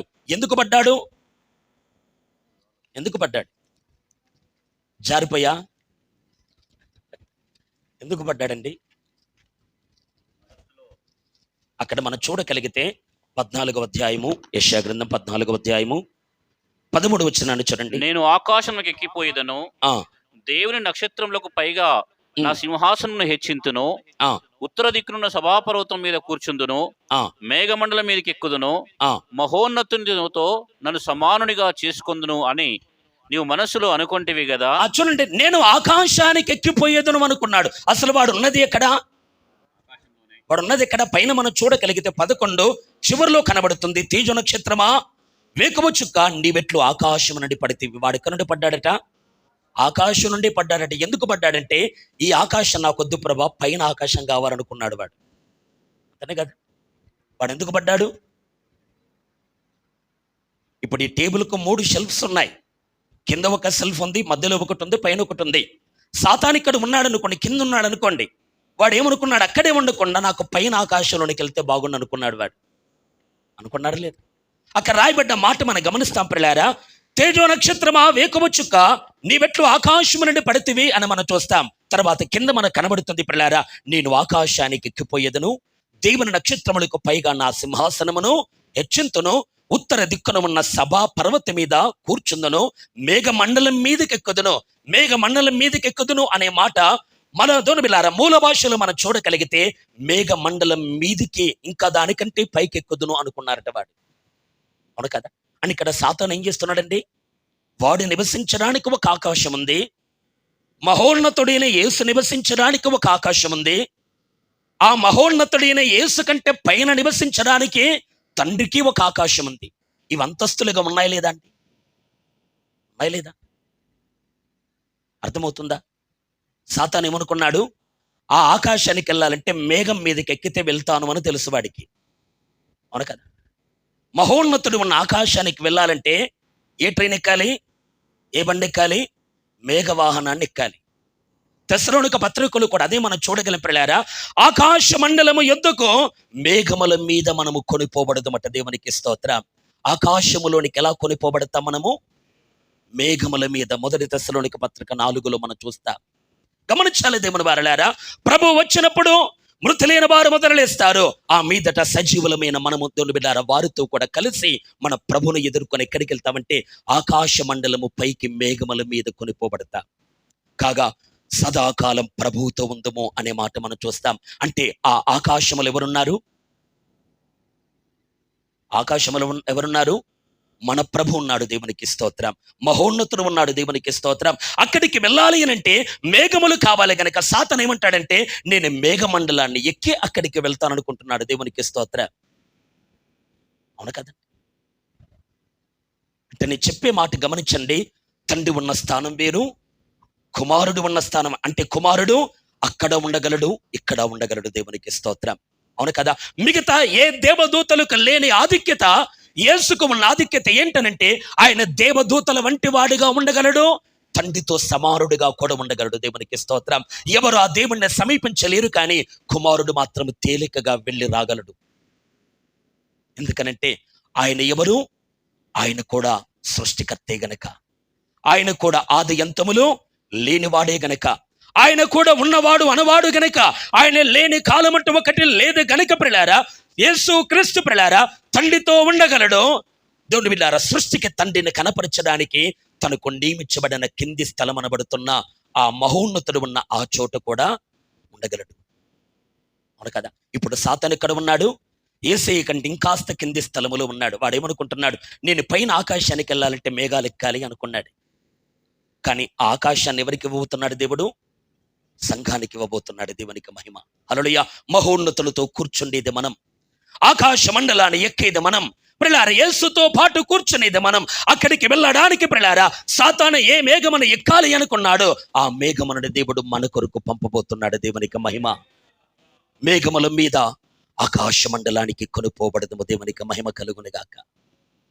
అట్లయితే ప్రియులారా యోబు గ్రంథములో మనం చూడగలిగితే సాతాను దేవదూతలు అనగా దేవుని కుమారులు అనబడుతున్న వారి సభ జరుగుతున్న చోటికి వాడు వెళ్ళాడు. వెళ్ళాడా లేదండి? అది కూడా ఎక్కడ జరిగింది? పరలోకంలోనే. అవును కదా? దయచేసి ఆ మాట చదవండి ఒకసారి. దేవదూతలు ఆ యెహోవా సన్నిధిని నిలుచుటకై వచ్చిన దినము ఒకటి తటస్థించెను. ఆ ఆ దినమున అపవాది యగువాడు ఉమ్, వారితో కలిసి వచ్చాను. ఆ యెహోవా, నీవు ఎక్కడి నుండి వచ్చితివని వారిని అడగగా, ఆ అపవాది, భూమి మీద ఇటు అటు తిరుగులాడుచు అందులో సంచరించుచు వచ్చితినని యెహోవాకు ప్రత్యుత్తరం ఇచ్చాను. చూడండి పిల్లారా, దేవదూతలు అంటే కింద పుట్టినోట్లో మనం చూస్తే దైవ కుమారులు అని మనం చూస్తాం. దేవుని కుమారులు అనబడుతున్న ఈ దేవదూతలు యెహోవా సన్నిధిని నిలుచుటకై వచ్చిన దినము ఒకటి తటస్థించిందట. ఆ దినమున అపవాది యెగవాడు ఎవరితో వచ్చాడండి? ఎవరితో వచ్చాడు? దేవదూతలతో వచ్చాడు. మనం చర్చకు వస్తున్నప్పుడు కొన్నిసార్లు పక్క విశ్వాసతో కలిసి వస్తాం మనం. సాతాను కూడా ఎలా వెళ్తున్నాడండి? ఎలా వెళ్తున్నాడు? మిగతా దేవదూతలతో కలిసి వెళ్తున్నాడు. మిగతా దేవదూతలు ఏమన్నా అంటున్నారా? ఓరు దుష్టడా, నీవెందుకు వస్తున్నావు అన్నాడా? అన్నారండి? ఓ అంధకార సంబంధం నీవెందుకు వస్తున్నావాడంటే ప్రియులారా ఏమని లేదు. దానికి కారణం ఏంటంటే వాడు అప్పటికక్కడికి వెళ్ళి రావడానికి యాక్సెస్ ఉంది. వాడికి పర్మిషన్ ఉందా లేదా? ఇంకా మనం చూడగలిగితే అది ఒక దినం మాత్రమే కాదు. 2 మొదటి వచనంలో కూడా మనం చూస్తే దేవదూతలు యెహోవా సన్నిధిని నిలుచుటకి వచ్చిన మరి ఒక దినము తటస్థించగా అప్పుడు కూడా వారితో కూడా అపవాది యెహోవా సన్నిధిని నిలవడానికి వచ్చిన. దేవునికి స్తోత్రం. అంటే దేవుని సన్నిధిలో నిలిచే ఈ దినము ఒక్కరోజు ఉన్న దినం కాదు, అప్పుడప్పుడు ఈ దినం వస్తూ ఉంటుంది. దేవునికి స్తోత్రం. వస్తుందా లేదా? బైబిల్లో మనం చూడగలిగితే మీలో ప్రతి పురుషుడు సంవత్సరమునకు 3 మారులు నియామక కాలములలో నా సన్నిధిలో కనబడాలి అంటాడు దేవుడు. ఈ పద్ధతి ఎక్కడి పద్ధతి? పరలోకమందున్న పద్ధతి. ఇశ్రాయేలు ప్రజలు తన్నాడా లేదా? ఇశ్రాయేలీయులకు ఒక నియామక కాలాలు ఉంటాయట. ఆ నియామక కాలములలో ఖచ్చితంగా ప్రపంచ దేశాల్లో యూదులు ఎక్కడ ఉన్నా, ఇశ్రాయేలీయులు ఎక్కడ ఉన్నా తమ కుటుంబాలతో ప్రలారా తప్పనిసరి వారు దేవుని సన్నిధిలో దేవుడు నియమించిన ఆ టైంలో వారు యెహోవా సన్నిధిలో కనబడాలి. ఈ పద్ధతి ఎక్కడి నుండి వచ్చిందనంటే పరలోకమందు జరుగుతున్నది దేవుడు భూమి మీద అప్లై చేస్తున్నాడు. అంటే పరలోకంలో కూడా ఆయా లోకాలలో నుండి, ఆయా ప్రపంచాలలో నుండి ఒక్కొక్క ప్రపంచానికి ప్రతినిధిగా ఉన్న మహాదూతలు ఎవరైతే ఉన్నారో వారందరూ ఒక సపరేట్ అయిన దినమును ప్రియులారా దేవుడు పరలోకమందు ఒక సభను ఏర్పరుస్తారట. అది యోబు గ్రంథంలో మనం చూడగలం. నీవు దేవుని ఆలోచన సభలో ఉన్నవాడవా అంటాడు. అంటే దేవునికి ఒక సభ ఉందా లేదా? ఆ సభలో అందరూ రారు, ఇన్వైట్ చేయబడ్డ వారు వస్తారు, ఏర్పరచబడిన వారు వస్తారు. వారితో ఈ సాతాను కూడా వచ్చేవారు. దేవునికి స్తోత్రం. అవును కదా? సాతానుని అడుగుతున్నాడా? మిగతా వారిని కూడా అడుగుంటాడా దేవుడు? చెప్పండి. సాతాను ఏమడిగాడు? ఏమడిగాడు? నీవెక్కడి నుండి వచ్చావన్నాడు. ఈ ప్రశ్న కేవలం సైతానని అడుగుంటాడా? మిగతా వాళ్ళని కూడా అడుగుంటాడా?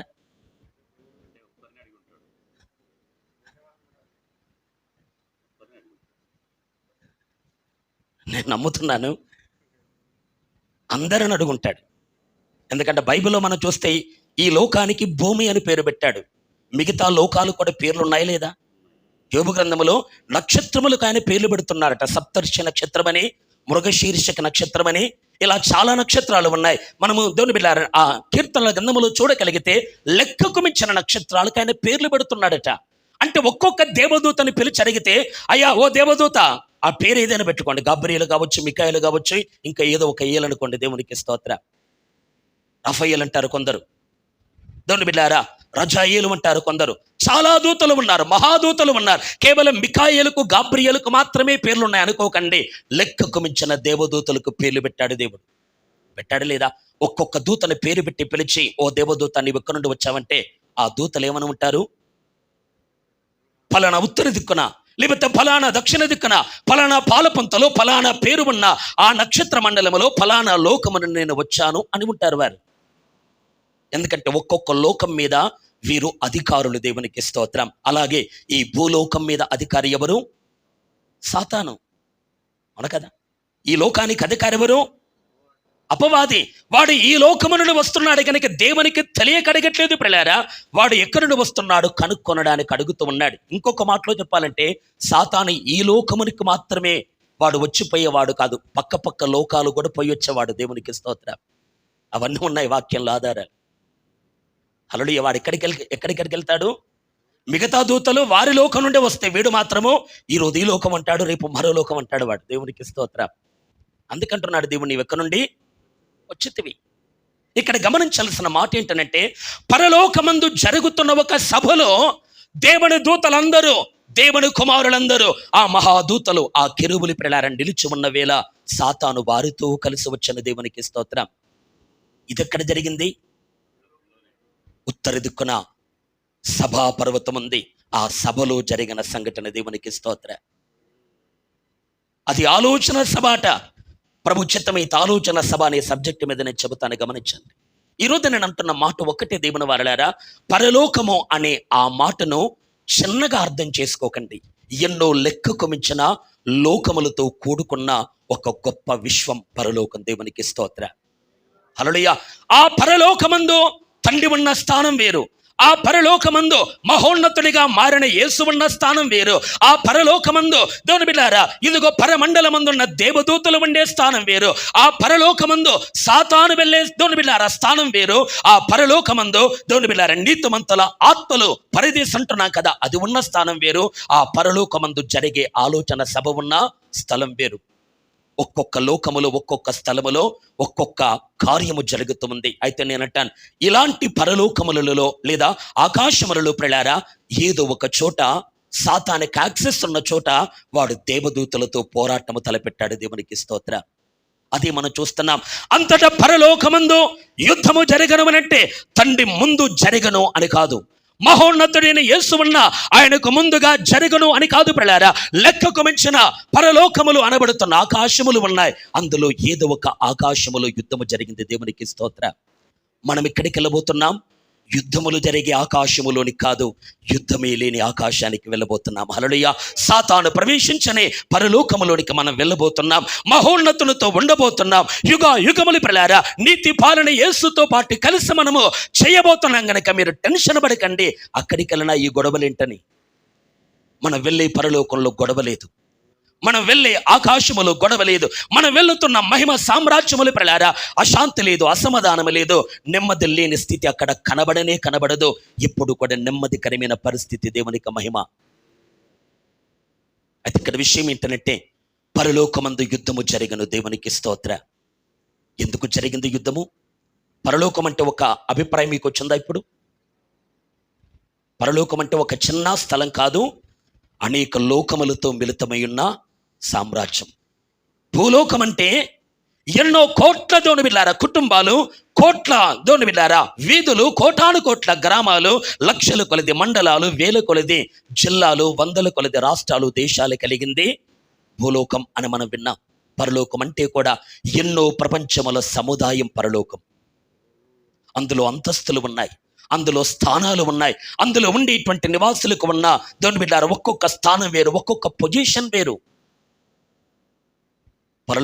పరలోకంలో కూడా వెహికల్స్ ఉన్నాయి. దేవునికి స్తోత్రం. ఏమున్నాయండి పరలోకంలో? వాహనాలు ఉన్నాయా పరలోకంలో? పెట్రోల్ బాధ ఏం లేదు. దేవునికి స్తోత్రం. పరలోకంలో కూడా వాహనాలు ఉన్నాయి. మేఘం అనేది ఒక వాహనం. అగ్ని రథములు, అగ్ని గుర్రములు మనకు కనబడితే వాక్యంలో. అగ్ని రథం ఎందుకు? రథం అంటే అర్థం ఏంటండి?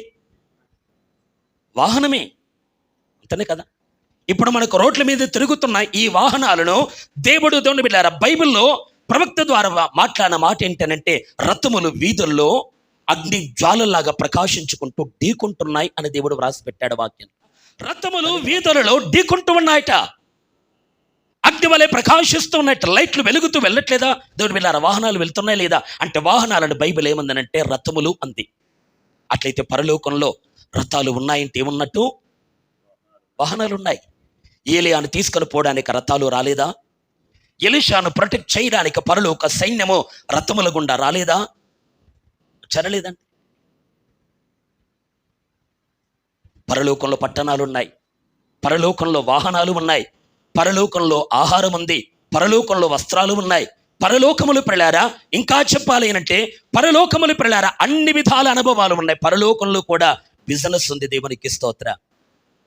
లేదండి పరలోకంలో సాతాను కూడా పెద్ద బిజినెస్ మ్యాన్. తనకు కలిగిన విస్తారమైన వర్తకము చేత వాడు గర్వించాడా లేదా? వాడు వ్యాపారం చేసి తన ధననిధిలోనికి పిల్లారా ఎంతో వెండి బంగారాలు పోగు చేసుకున్నాట.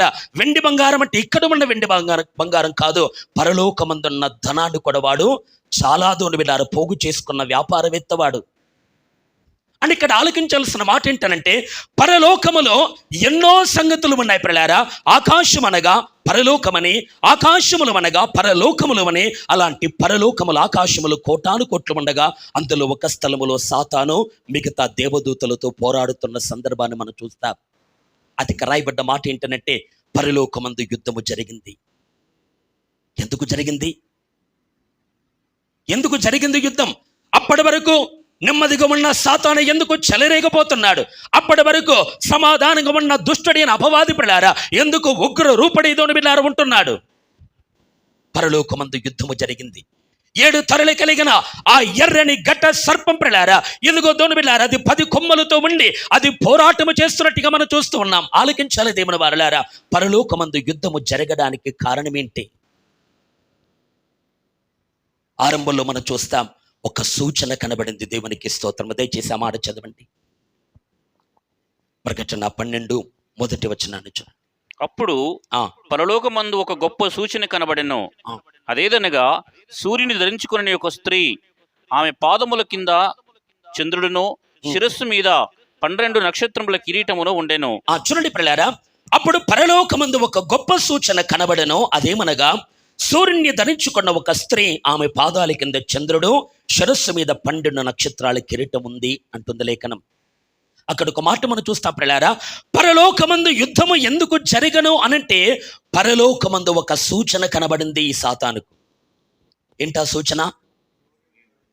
సూర్యుని ధరించుకున్న ఒక స్త్రీ, చంద్రుని మీద నిలిచిన ఒక స్త్రీ, 12 నక్షత్రాలను కిరీటంగా ధరించుకున్న ఒక స్త్రీ.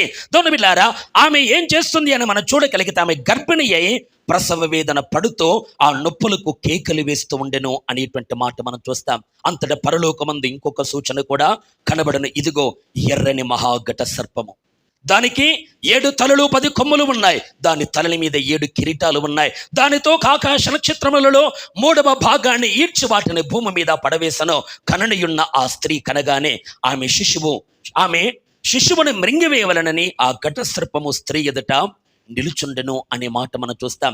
ఇదంతా వివరించడానికి టైము చాలదు, కానీ ఒక ముఖ్యమైన మాట నేను చెప్పగోరుతున్నాడు పిల్లారా.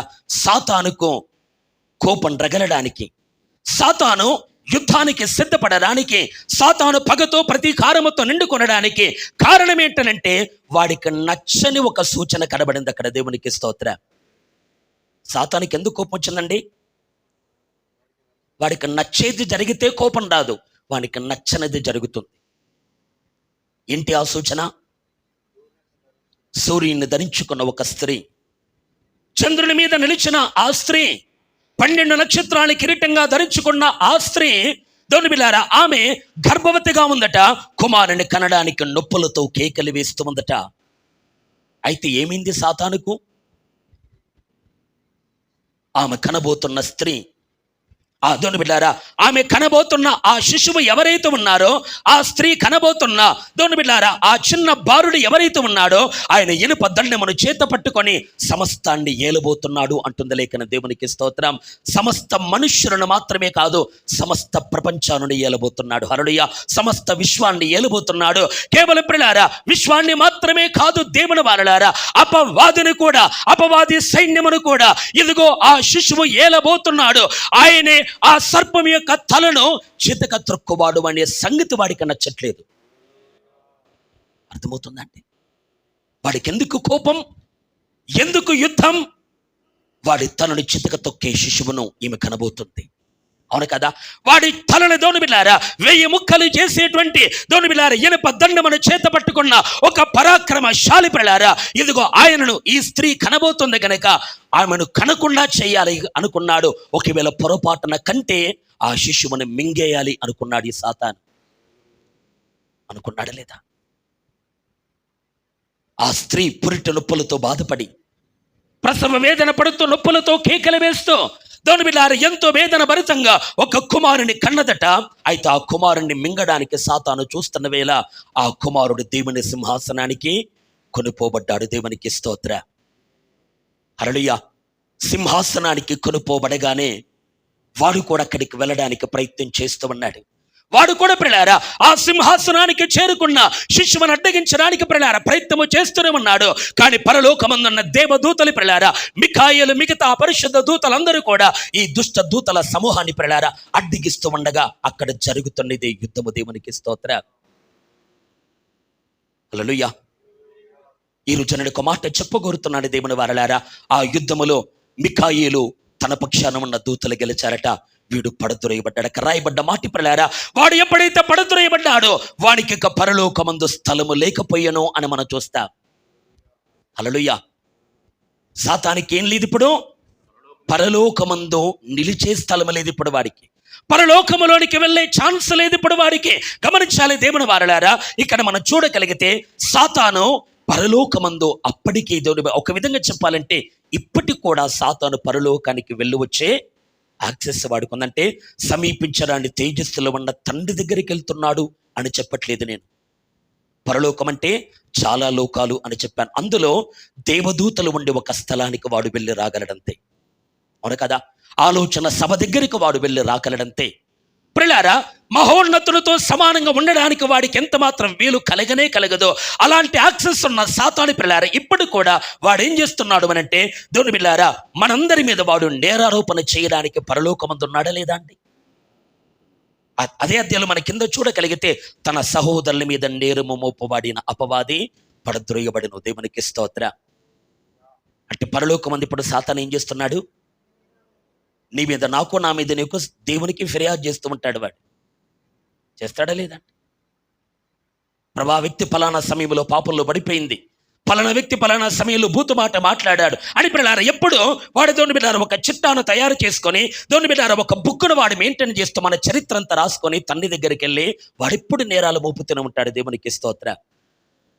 కానీ మన పక్షమున ఉత్తరవాది క్రీస్తు ఉన్నాడు. దేవునికి స్తోత్ర. హల్లెలూయా. మన పక్షాన ఆదరణకర్త కడ నిలబడ్డాడు. ప్రియులారా, డిఫెన్స్ లాయర్గా ప్రియులారా సాతాను చేస్తున్న వాదములకు ప్రతివాదము చేయడానికి ఆ పరమందున్న తండ్రి ఎదురు ప్రియులారా తండ్రి కుడి పార్శ్వమందు కుమారుడు ఉండి ఆయన ఏమంటున్నాడు అనంటే, అయ్యా ఈ వ్యక్తి నా రక్తములో కడగబడ్డాడు ప్రభువా, అతడు నీతిమంతుడు అని పోరాడుతున్నాడు క్రీస్తు. దేవునికి స్తోత్ర. అవును కదా? అది ఇక్కడ విషయం ఏంటనంటే పరలోకమందు వాడికి స్థలముండెను అనే మాట మనం చూస్తాం.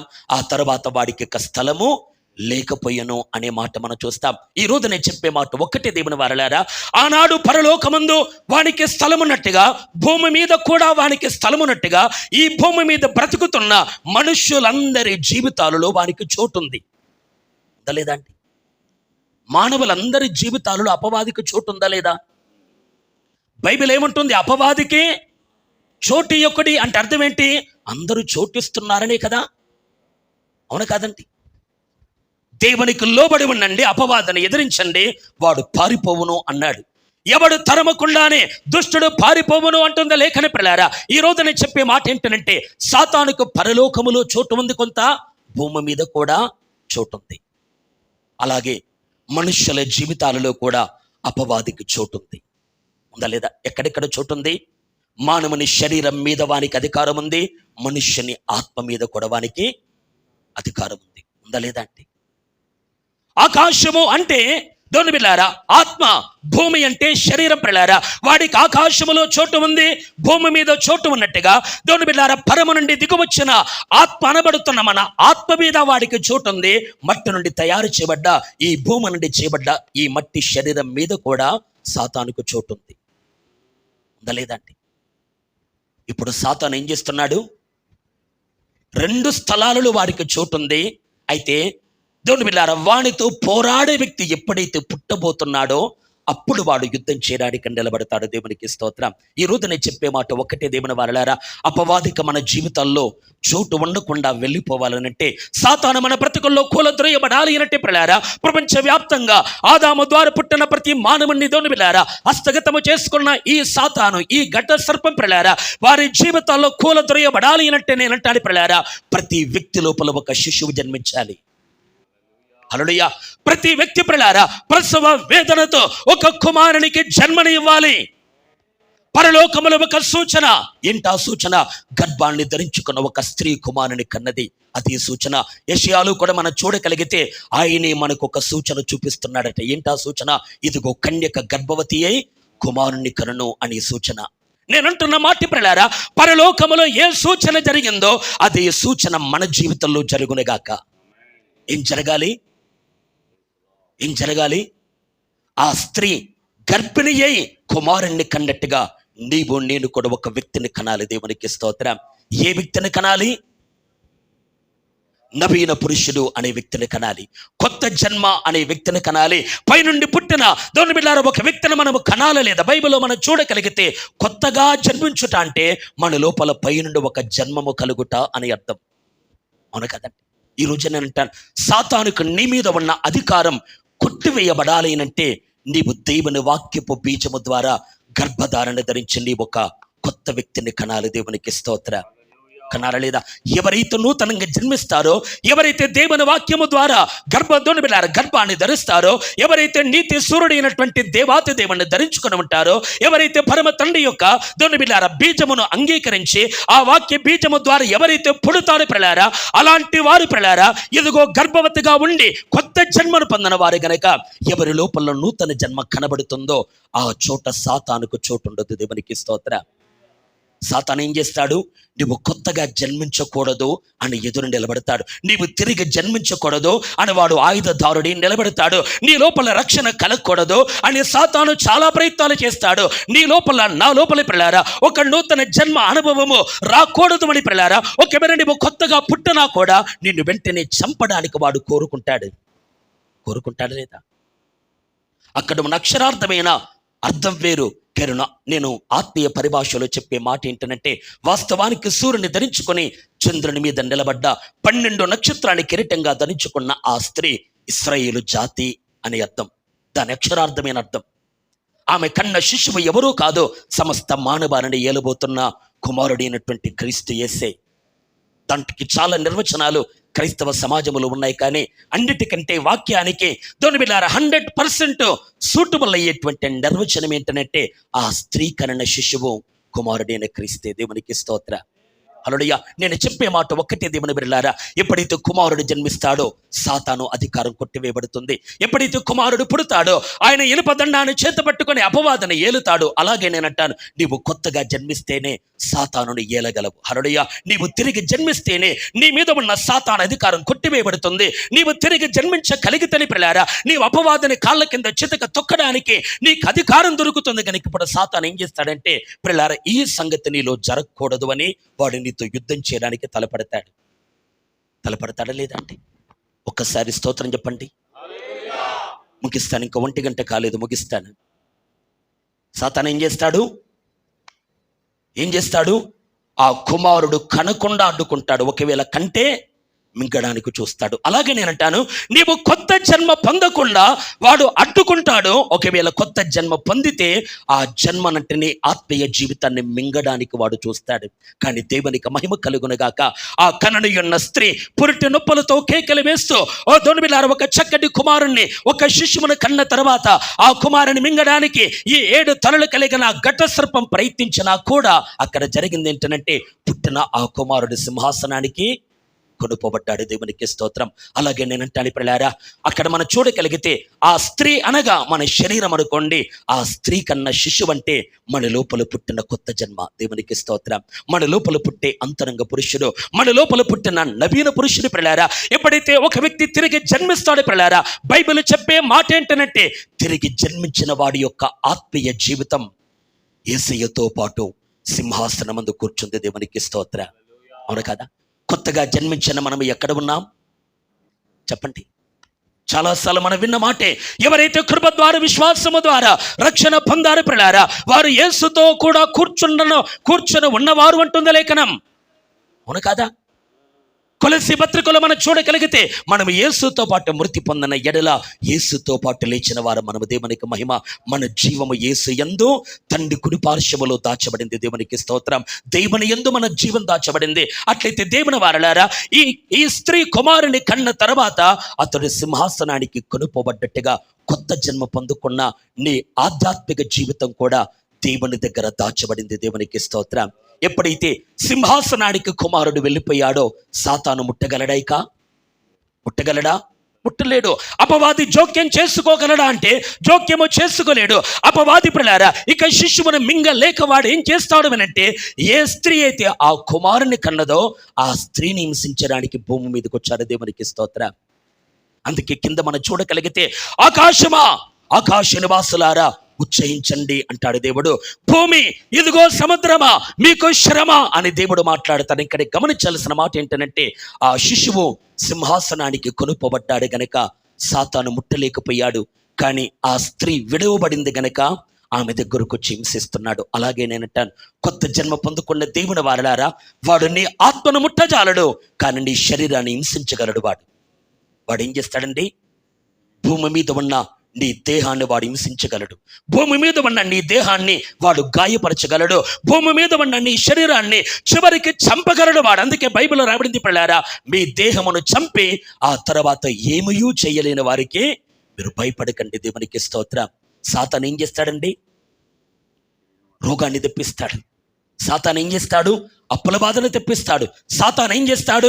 నీ శరీరానికి గాయాన్ని కలిగిస్తాడు. సాతాను ఇంకా వీలైతే ఏం చేస్తాడు? నీ శరీరాన్ని చంపుతాడు తప్ప నీ ఆత్మను ముట్టగలడవాడు? ముట్టగలడా అండి? సింహాసనానికి కొనుపబడ్డ ఆ శిశువు వలె కొత్త జన్మ పొందుకున్న నీ ఆత్మీయ జీవం కూడా ఎక్కడికి కొనుపబడింది? సింహాసనానికి కొనుపబడింది గనక నీ ఆత్మను వాడు ముట్టజాలడు. హల్లెలూయా. రక్షణ పొందుకున్న దేవుని పిల్లలారా, సాతాను నిన్ను ఎంత పతనము చేయాలి అనుకున్నా కూడా నీ జీవము యేసు లోపల దాచబడితే, నేను అంటున్న మాట పిల్లలారా, వాడు నిన్ను టచ్ చేయలేడు. దేవునికి స్తోత్రం. కానీ ఏ ముట్టుకోగలడు? నీ శరీరాన్ని గాయపరచగలడు, నీ శరీరాన్ని హింసించగలడు, నీ శరీరాన్ని ఆపదలోనికి నెట్టగలడు. అక్కడ కూడా దేవుడి నుండి విడిచిపెడతాడా? ఆ స్త్రీని వదిలిపెట్టాడా అండి? సాతాను తరుముతూ ఉంటే ఎగిరిపోవడానికి గద్దరెక్కలని దేవుడిచ్చాడు. హల్లెలూయా. అరణ్యములో ఎవరు పోషించడానికి లేకపోతే అరణ్యములోని పిల్లారా 3.5 ఏళ్ళు పోషించబడడానికి అక్కడ ప్రదేశాన్ని దేవుడు సిద్ధపరిచాడు. ఆ ఘట సర్పము నోటి నుండి వచ్చిన ఆ నది ప్రవాహం పిల్లారా ఆ స్త్రీని ముంచివేయడానికి ప్రయత్నిస్తున్న వేళ భూమి ఆ స్త్రీకి సహకారిగా ఉండి ఆ జలాన్ని మింగివేసినట్టుగా మనం చూస్తాం. నేనంటున్న మాట దేవుని వారలారా, నీ జీవము యేసు లోపల దాచబడి ఉంటే, నీ ఆత్మీయ పురుషుడు యేసుతో సింహాసనం ముందు ఉంటే, నీ శరీరాన్ని సాతాను హింసించే మాట నిజమైనప్పుడు కూడా ఆ శరీరాన్ని కాపాడడానికి కూడా దేవుడు ఏర్పాటు చేశాడు. దేవునికి స్తోత్రం. హల్లెలూయా. అప్పుల సమస్యలు నిన్ను ముంచజాలవో, ఆర్థిక ఇబ్బందులు నిన్ను ముంచజాలవో, నీ రోగాలు పిల్లారా నిన్ను పతనములోనికి తీసుకొని పోలేవో అని గమనించి పిల్లారా, ప్రతి స్థలములో నా దేవుడు నన్ను ప్రొటెక్ట్ చేస్తాడు అని దేవుని బట్టి సంతోషించు. దేవునికి స్తోత్రం. అక్కడ రాయబడ్డ మాట, భూమి నీకు శ్రమ, కానీ ఆకాశమా నీవు ఉచ్చయించు అంటున్నాడు. ఈ రోజు నేను చెప్పే మాట, నీ ఆత్మకు రక్షణ దొరికినందుకు సంతోషించు. నీ శరీరానికి శ్రమ కలుగుతుందా, దుఃఖము కలిగినా కూడా అప్పుడు కూడా ప్రభువును బట్టి ఓదార్పు పొందుకో. దేవునికి స్తోత్రం. ఈ రోజు ఈ మాటలు వింటున్న మీతోనే చెప్పే మాట ఒకటే, దేవుని వారలారా, సాతానికి నీ జీవితంలో చోటు ఇప్పటికీ ఉంటే నీవేం చేయాలి? నీవు కొత్త జన్మ పొందాలి, నీవు తిరిగి జన్మించాలి. నీవు సత్యవాక్యము ద్వారా, దేవుని వాక్య బీజము ద్వారా మనం పుట్టాలి. మనం ఎలా పుట్టాలంటే పేతురు అంటాడా లేదా? దేవుని యొక్క అక్షయ బీజము ద్వారా, అనగా దేవుని యొక్క వాక్యము వలన మనం పుట్టా. అవును కదా? దేవుని బీజం అంటే అర్థం ఏంటి? వాక్యమే. అవును కదా? పురుషుని బీజము ద్వారా స్త్రీ గర్భాన్ని ధరించినట్టుగా పిల్లారా, ఈ రోజు మనము ఎలా గర్భాన్ని ధరించాలి అంటే, పరమ తండ్రి యొక్క బీజం అనబడుతున్న ఈ సత్యవాక్యమును హృదయములోనికి అంగీకరించడము ద్వారా మనము గర్భధారణ పొందాలి. ఎప్పుడైతే అలా మనము గర్భధారణ పొందుతామో ఆ వ్యక్తి ఏం చేస్తాడండి? వాక్యానికి చోటిచ్చిన వ్యక్తి ఏం చేస్తాడు? వాక్యానికి దొడ్డి బిళ్ళార స్థానాన్ని ఇచ్చిన వ్యక్తి, వాక్యానికి విధేయత చూపించిన వ్యక్తి ఏం చేస్తాడంటే, దేవుని సన్నిధిలో ఏడుస్తాడు, కేకలు వేస్తాడు. ప్రభా నేను పాపిని, ప్రభా నేను అపరాధిని. దేవుని వాక్యం ఒక వ్యక్తిలో పనిచేస్తున్న వేళ పిల్లారా, ఒక స్త్రీ కుమారుణ్ణి ఎలా కంటుందనంటే వేదన పడుతూ కంటున్నట్టుగా కొత్త జన్మ పొందుతున్న వ్యక్తి కూడా పాపాల కొరకు దుఃఖపడి పశ్చాత్తాపడి మారు మనస్సు పొందుతూ రక్షణ పొందుతాడు. దేవునికి స్తోత్రం. ఈరోజు చాలా మంది బాప్తిసం తీసుకుంటున్నప్పుడు కొన్నిసార్లు దొడ్డి బిడ్డారా బాధ అనిపిస్తుంది. ఏంటంటే వారికి పాపముల కొరకేనా దుఃఖం అనేది ఉండదు, వేదన అనేది ఉండదు.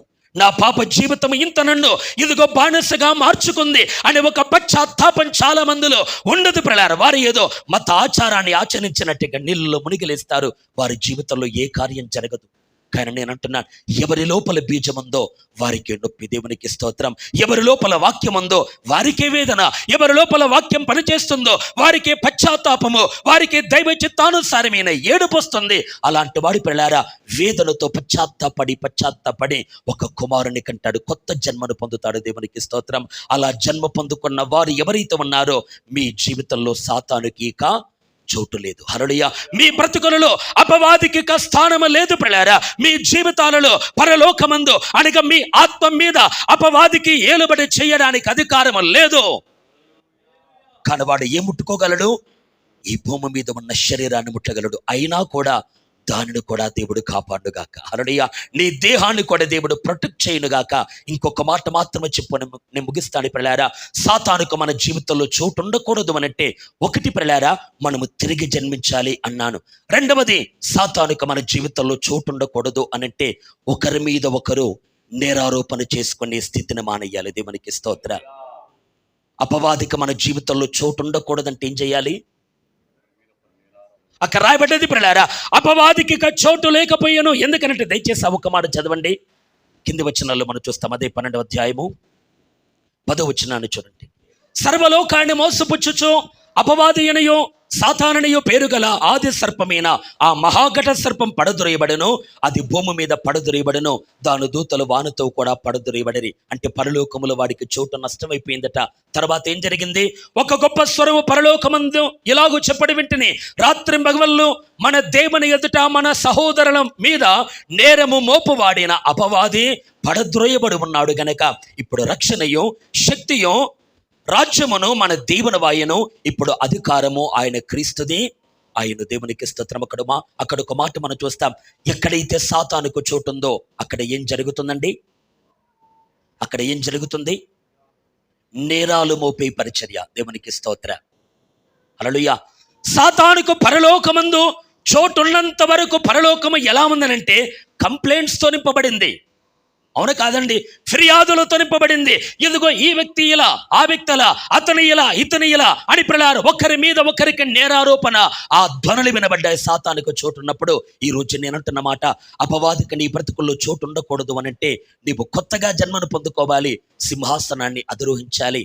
రెండవది, నీ బ్రతుకులో సాతానుకు చోటు ఉండకూడదు అనంటే నీవు ఇతరుల మీద ఆరోపణలు చేయటం ఆపేయాలి. దేవునికి స్తోత్ర. ఒకవేళ నీవు చెప్పే ఆరోపణ నిజం కూడా కావచ్చు, అయినా ఆపే. దేవునికి స్తోత్ర. ప్రధాన యాజకుడైన యెహోషువ ఎదుట అపవాది నిలబడి పిల్లారా దేవునితో ఏమంటున్నాడు? ఇతడు అపవిత్రమైన వస్త్రాలు కలిగిన వాడు అంటున్నాడా లేదా? తప్పు చెప్పాడా? తప్పేం కాదు, నిజమే చెప్పాడు. కానీ యెహోవా దూత ఏమంటున్నాడు? యెహోవా నిన్ను గద్దించునుగాక. హల్లెలూయా. సాతానా, దేవుడు నన్ను గద్దించునుగాక అని యెహోషువను ఏం చేశాడు అనంటే, దొండు బిడ్డారా, ప్రశస్త వస్త్రాన్ని ధరింపచేసి అగ్నిలో నుండి తీసిన ఒక కురుబు వలె దేవుడు మన్నించాడు. దేవునికి మహిమ కలుగునుగాక.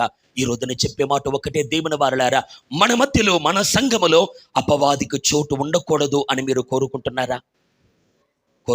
అండి? అపవాదికి మన మధ్యలో చోటు ఉండకూడదు అని కోరుకుంటున్నారా? అమ్మా నిద్రపోతున్నమ్మా, సాతానుకు మన జీవితాల్లో చోటు ఉండకూడదు అనుకుంటున్నారా? ఏం చేయాలి? ఏం చేయాలండి? ఎప్పుడు నేరాలు మోపుతాం? దాన్ని ఆపేయండి. దేవునికి స్తోత్ర. పరలోకంలో 2 పరిచర్యలు జరుగుతున్నాయి. ఒకటి సాతానేమో నేరాలు మోపుతూ ఉన్న పరిచర్య, మరొకటి యేసయ్య తండ్రి కుడి పార్శ్వమందు ఉండి ఏం చేస్తున్నాడు? మన అపరాధముల కొరకు విజ్ఞాపన చేస్తున్నాడు, మన పరిపూర్ణత కొరకు విజ్ఞాపన చేస్తున్నాడు, మనము సంపూర్ణ స్థితి పొందడానికి విజ్ఞాపన చేస్తున్నాడు. అంటే నేను అంటున్న మాట, మనం బలహీనులమైనా కూడా యేసయ్య ఒక్కొక్క బలహీనతను క్షమించి పిల్లారా పరిపూర్ణుడిగా మార్చడానికి ప్రార్థన చేస్తున్న ఒక పరిచర్య పరలోకంలో ఉంది. మరో పరిచర్య ఏంటి? ఇతడు ఇలాంటి వాడు అని ఎప్పటికీ రాళ్ళు వేస్తున్న పరిచర్య కూడా ఒకటి ఉంది. ఈరోజు నేను అంటాను, నువ్వు యేసుతో ఉండి పరిచర్య చేస్తావా? సాతానుతో ఉండి పరిచర్య చేస్తావా? యేసయ్యతో ఉంటే ఏం చేస్తాం? నీ తోటి వ్యక్తి బలహీనుడే, నిజంగా నీకు భారం ఉంటే ఉపవాసం ఉండి మోకాళ్ళ మీద ఉండి ప్రార్థన చేస్తావు. హల్లెలూయా. నీ తోటి విశ్వాసి ప్రియులారా, బలహీనుడైపోతున్నప్పుడు, దిగజారిపోతున్నప్పుడు యేసు రక్తము ద్వారా కడిగబడిన నీవు ప్రియులారా, అదే రక్తము ద్వారా కడిగబడిన ఆ వ్యక్తి పాపానికి బానిసై లొంగిపోతూ ఉన్న వేళ నీకు నిజంగా భారం ఉంటే యేసు వలె తండ్రి సన్నిధిలో మోకాల్లోని ప్రియులారా కొద్దిసేపు మొరపెడుతో ప్రభా ఆ వ్యక్తిని నిలబెట్టమని. సాతానుతో చేయి కలిపేవాడవైతే ఏం చేస్తావు? ఆ వ్యక్తి అటువంటి వాడు, ఆ వ్యక్తి అటువంటి వాడని ఆరోపణలు చేస్తూ ఉంటాం మనం. ఈ రోజు నీవెవరు? సాతానికి నీ బ్రతుకులో చోటు ఉండడానికి కారణం ప్రియులారా నేరములు మోపే తత్వం మన జీవితాల్లో ఉంది. అవును కాదండి? సాతాను ఎప్పుడైతే దేవుని బిడ్డలారా, ఆదాము ఎప్పుడైతే పాపం చేశాడో ఆదాము తన యొక్క దోషాన్ని అవ్వ మీద నెట్టాడు. అవ్వమేమో సాతాను మీద నెట్టింది. అవునంటారా కదా? కానీ యేసయ్య ఏం చేశాడు? అందరి దోషములు తన మీద వేసుకున్నాడు, అందరి పాపాలు తన మీద వేసుకున్నాడు. ఆదామైతే తన పాపాన్ని కూడా ఇతరుల మీద మోపాడు. అవును కదా? నీవు మొదటి ఆదామువా, కడపటి ఆదామువా? మొదటి ఆదాం ఆరోపణలు చేసేవాడు గనక పరదేశకు సాదృశ్యంగా ఉన్న తోట నుండి గెంటివేయబడ్డాడు. కడపటి ఆదాం ప్రియులారా నేరాలను తన మీద వేసుకున్నాడు గనక ఆ రోజే ఆయన పరదేశకు వెళ్ళాడు. దేవునికి స్తోత్రం. అవును కదా? ఈ రోజు నీవెవరు? సాతానుకు చోటిచ్చిన నేరములు మోపుతున్న వ్యక్తివా, యేసుకు చోటిచ్చిన నేరాన్ని ఎత్తుకుంటున్న వ్యక్తివా? దేవునికి స్తోత్రం. ఇది చెప్పినంత ఈజీగా ఈ మనస్సు కలగదు. క్రీస్తు మనస్సు పొందడానికి ప్రయత్నించండి. సంఘాన్ని పాతాళంగా తయారు చేయకండి దేవుని వారలారా, పరదేశగా దీనిని మార్చుదాం. దేవునికి మహిమ. హల్లెలూయా. దేవుని బిడ్డలారా, ఇతరుల బలహీనతలను మోసేవారిగా మనం ఉందాం. ఇతరుల బలహీనతలను దేవుని బిడ్డలారా భరించేవారిగా మనం ఉందాం. ఇతడు ఇటువంటి వాడు, అతడు అటువంటి వాడు అనటం చాలా తేలిక పిల్లారా, కానీ ఆ వ్యక్తి విడుదల కొరకు మోకాళ్ళుని ప్రార్థన చేయటం కష్టం. ఇది ఎవరైతే చేస్తారో వారి బ్రతుకుల్లో సాతానికి ఒక చోటు ఎంత మాత్రము ఉండకపోనగాక. హల్లెలూయా. అప్పుడు వారి పరిస్థితి ఎలా ఉందనంటే, ఆకాశమా సంతోషించమన్నట్టుగా, ఉచ్చరించమన్నట్టుగా వారి అంతరంగ జీవితం ఆనందముతో నింపబడుతుంది. దేవునికి స్తోత్రం. హల్లెలూయా. ఈరోజు ఈ విధంగా మన బ్రతుకులు మార్చబడాలి అనుకుంటున్నారా? ఆయన సన్నిధానములో మోకాళ్ళ మీదకి వచ్చి ప్రియులారా కొద్ది సమయం మీ జీవితాన్ని అప్పగించుకుంటూ, ప్రభువా నా బ్రతుకులో యుద్ధము జరుగునుగాక. హల్లెలూయా. సాతానుకు నాలో చోటు ఉండకుండా వాడు పరిపూర్ణంగా నాలో నుండి గెంటి వేయబడునుగాక.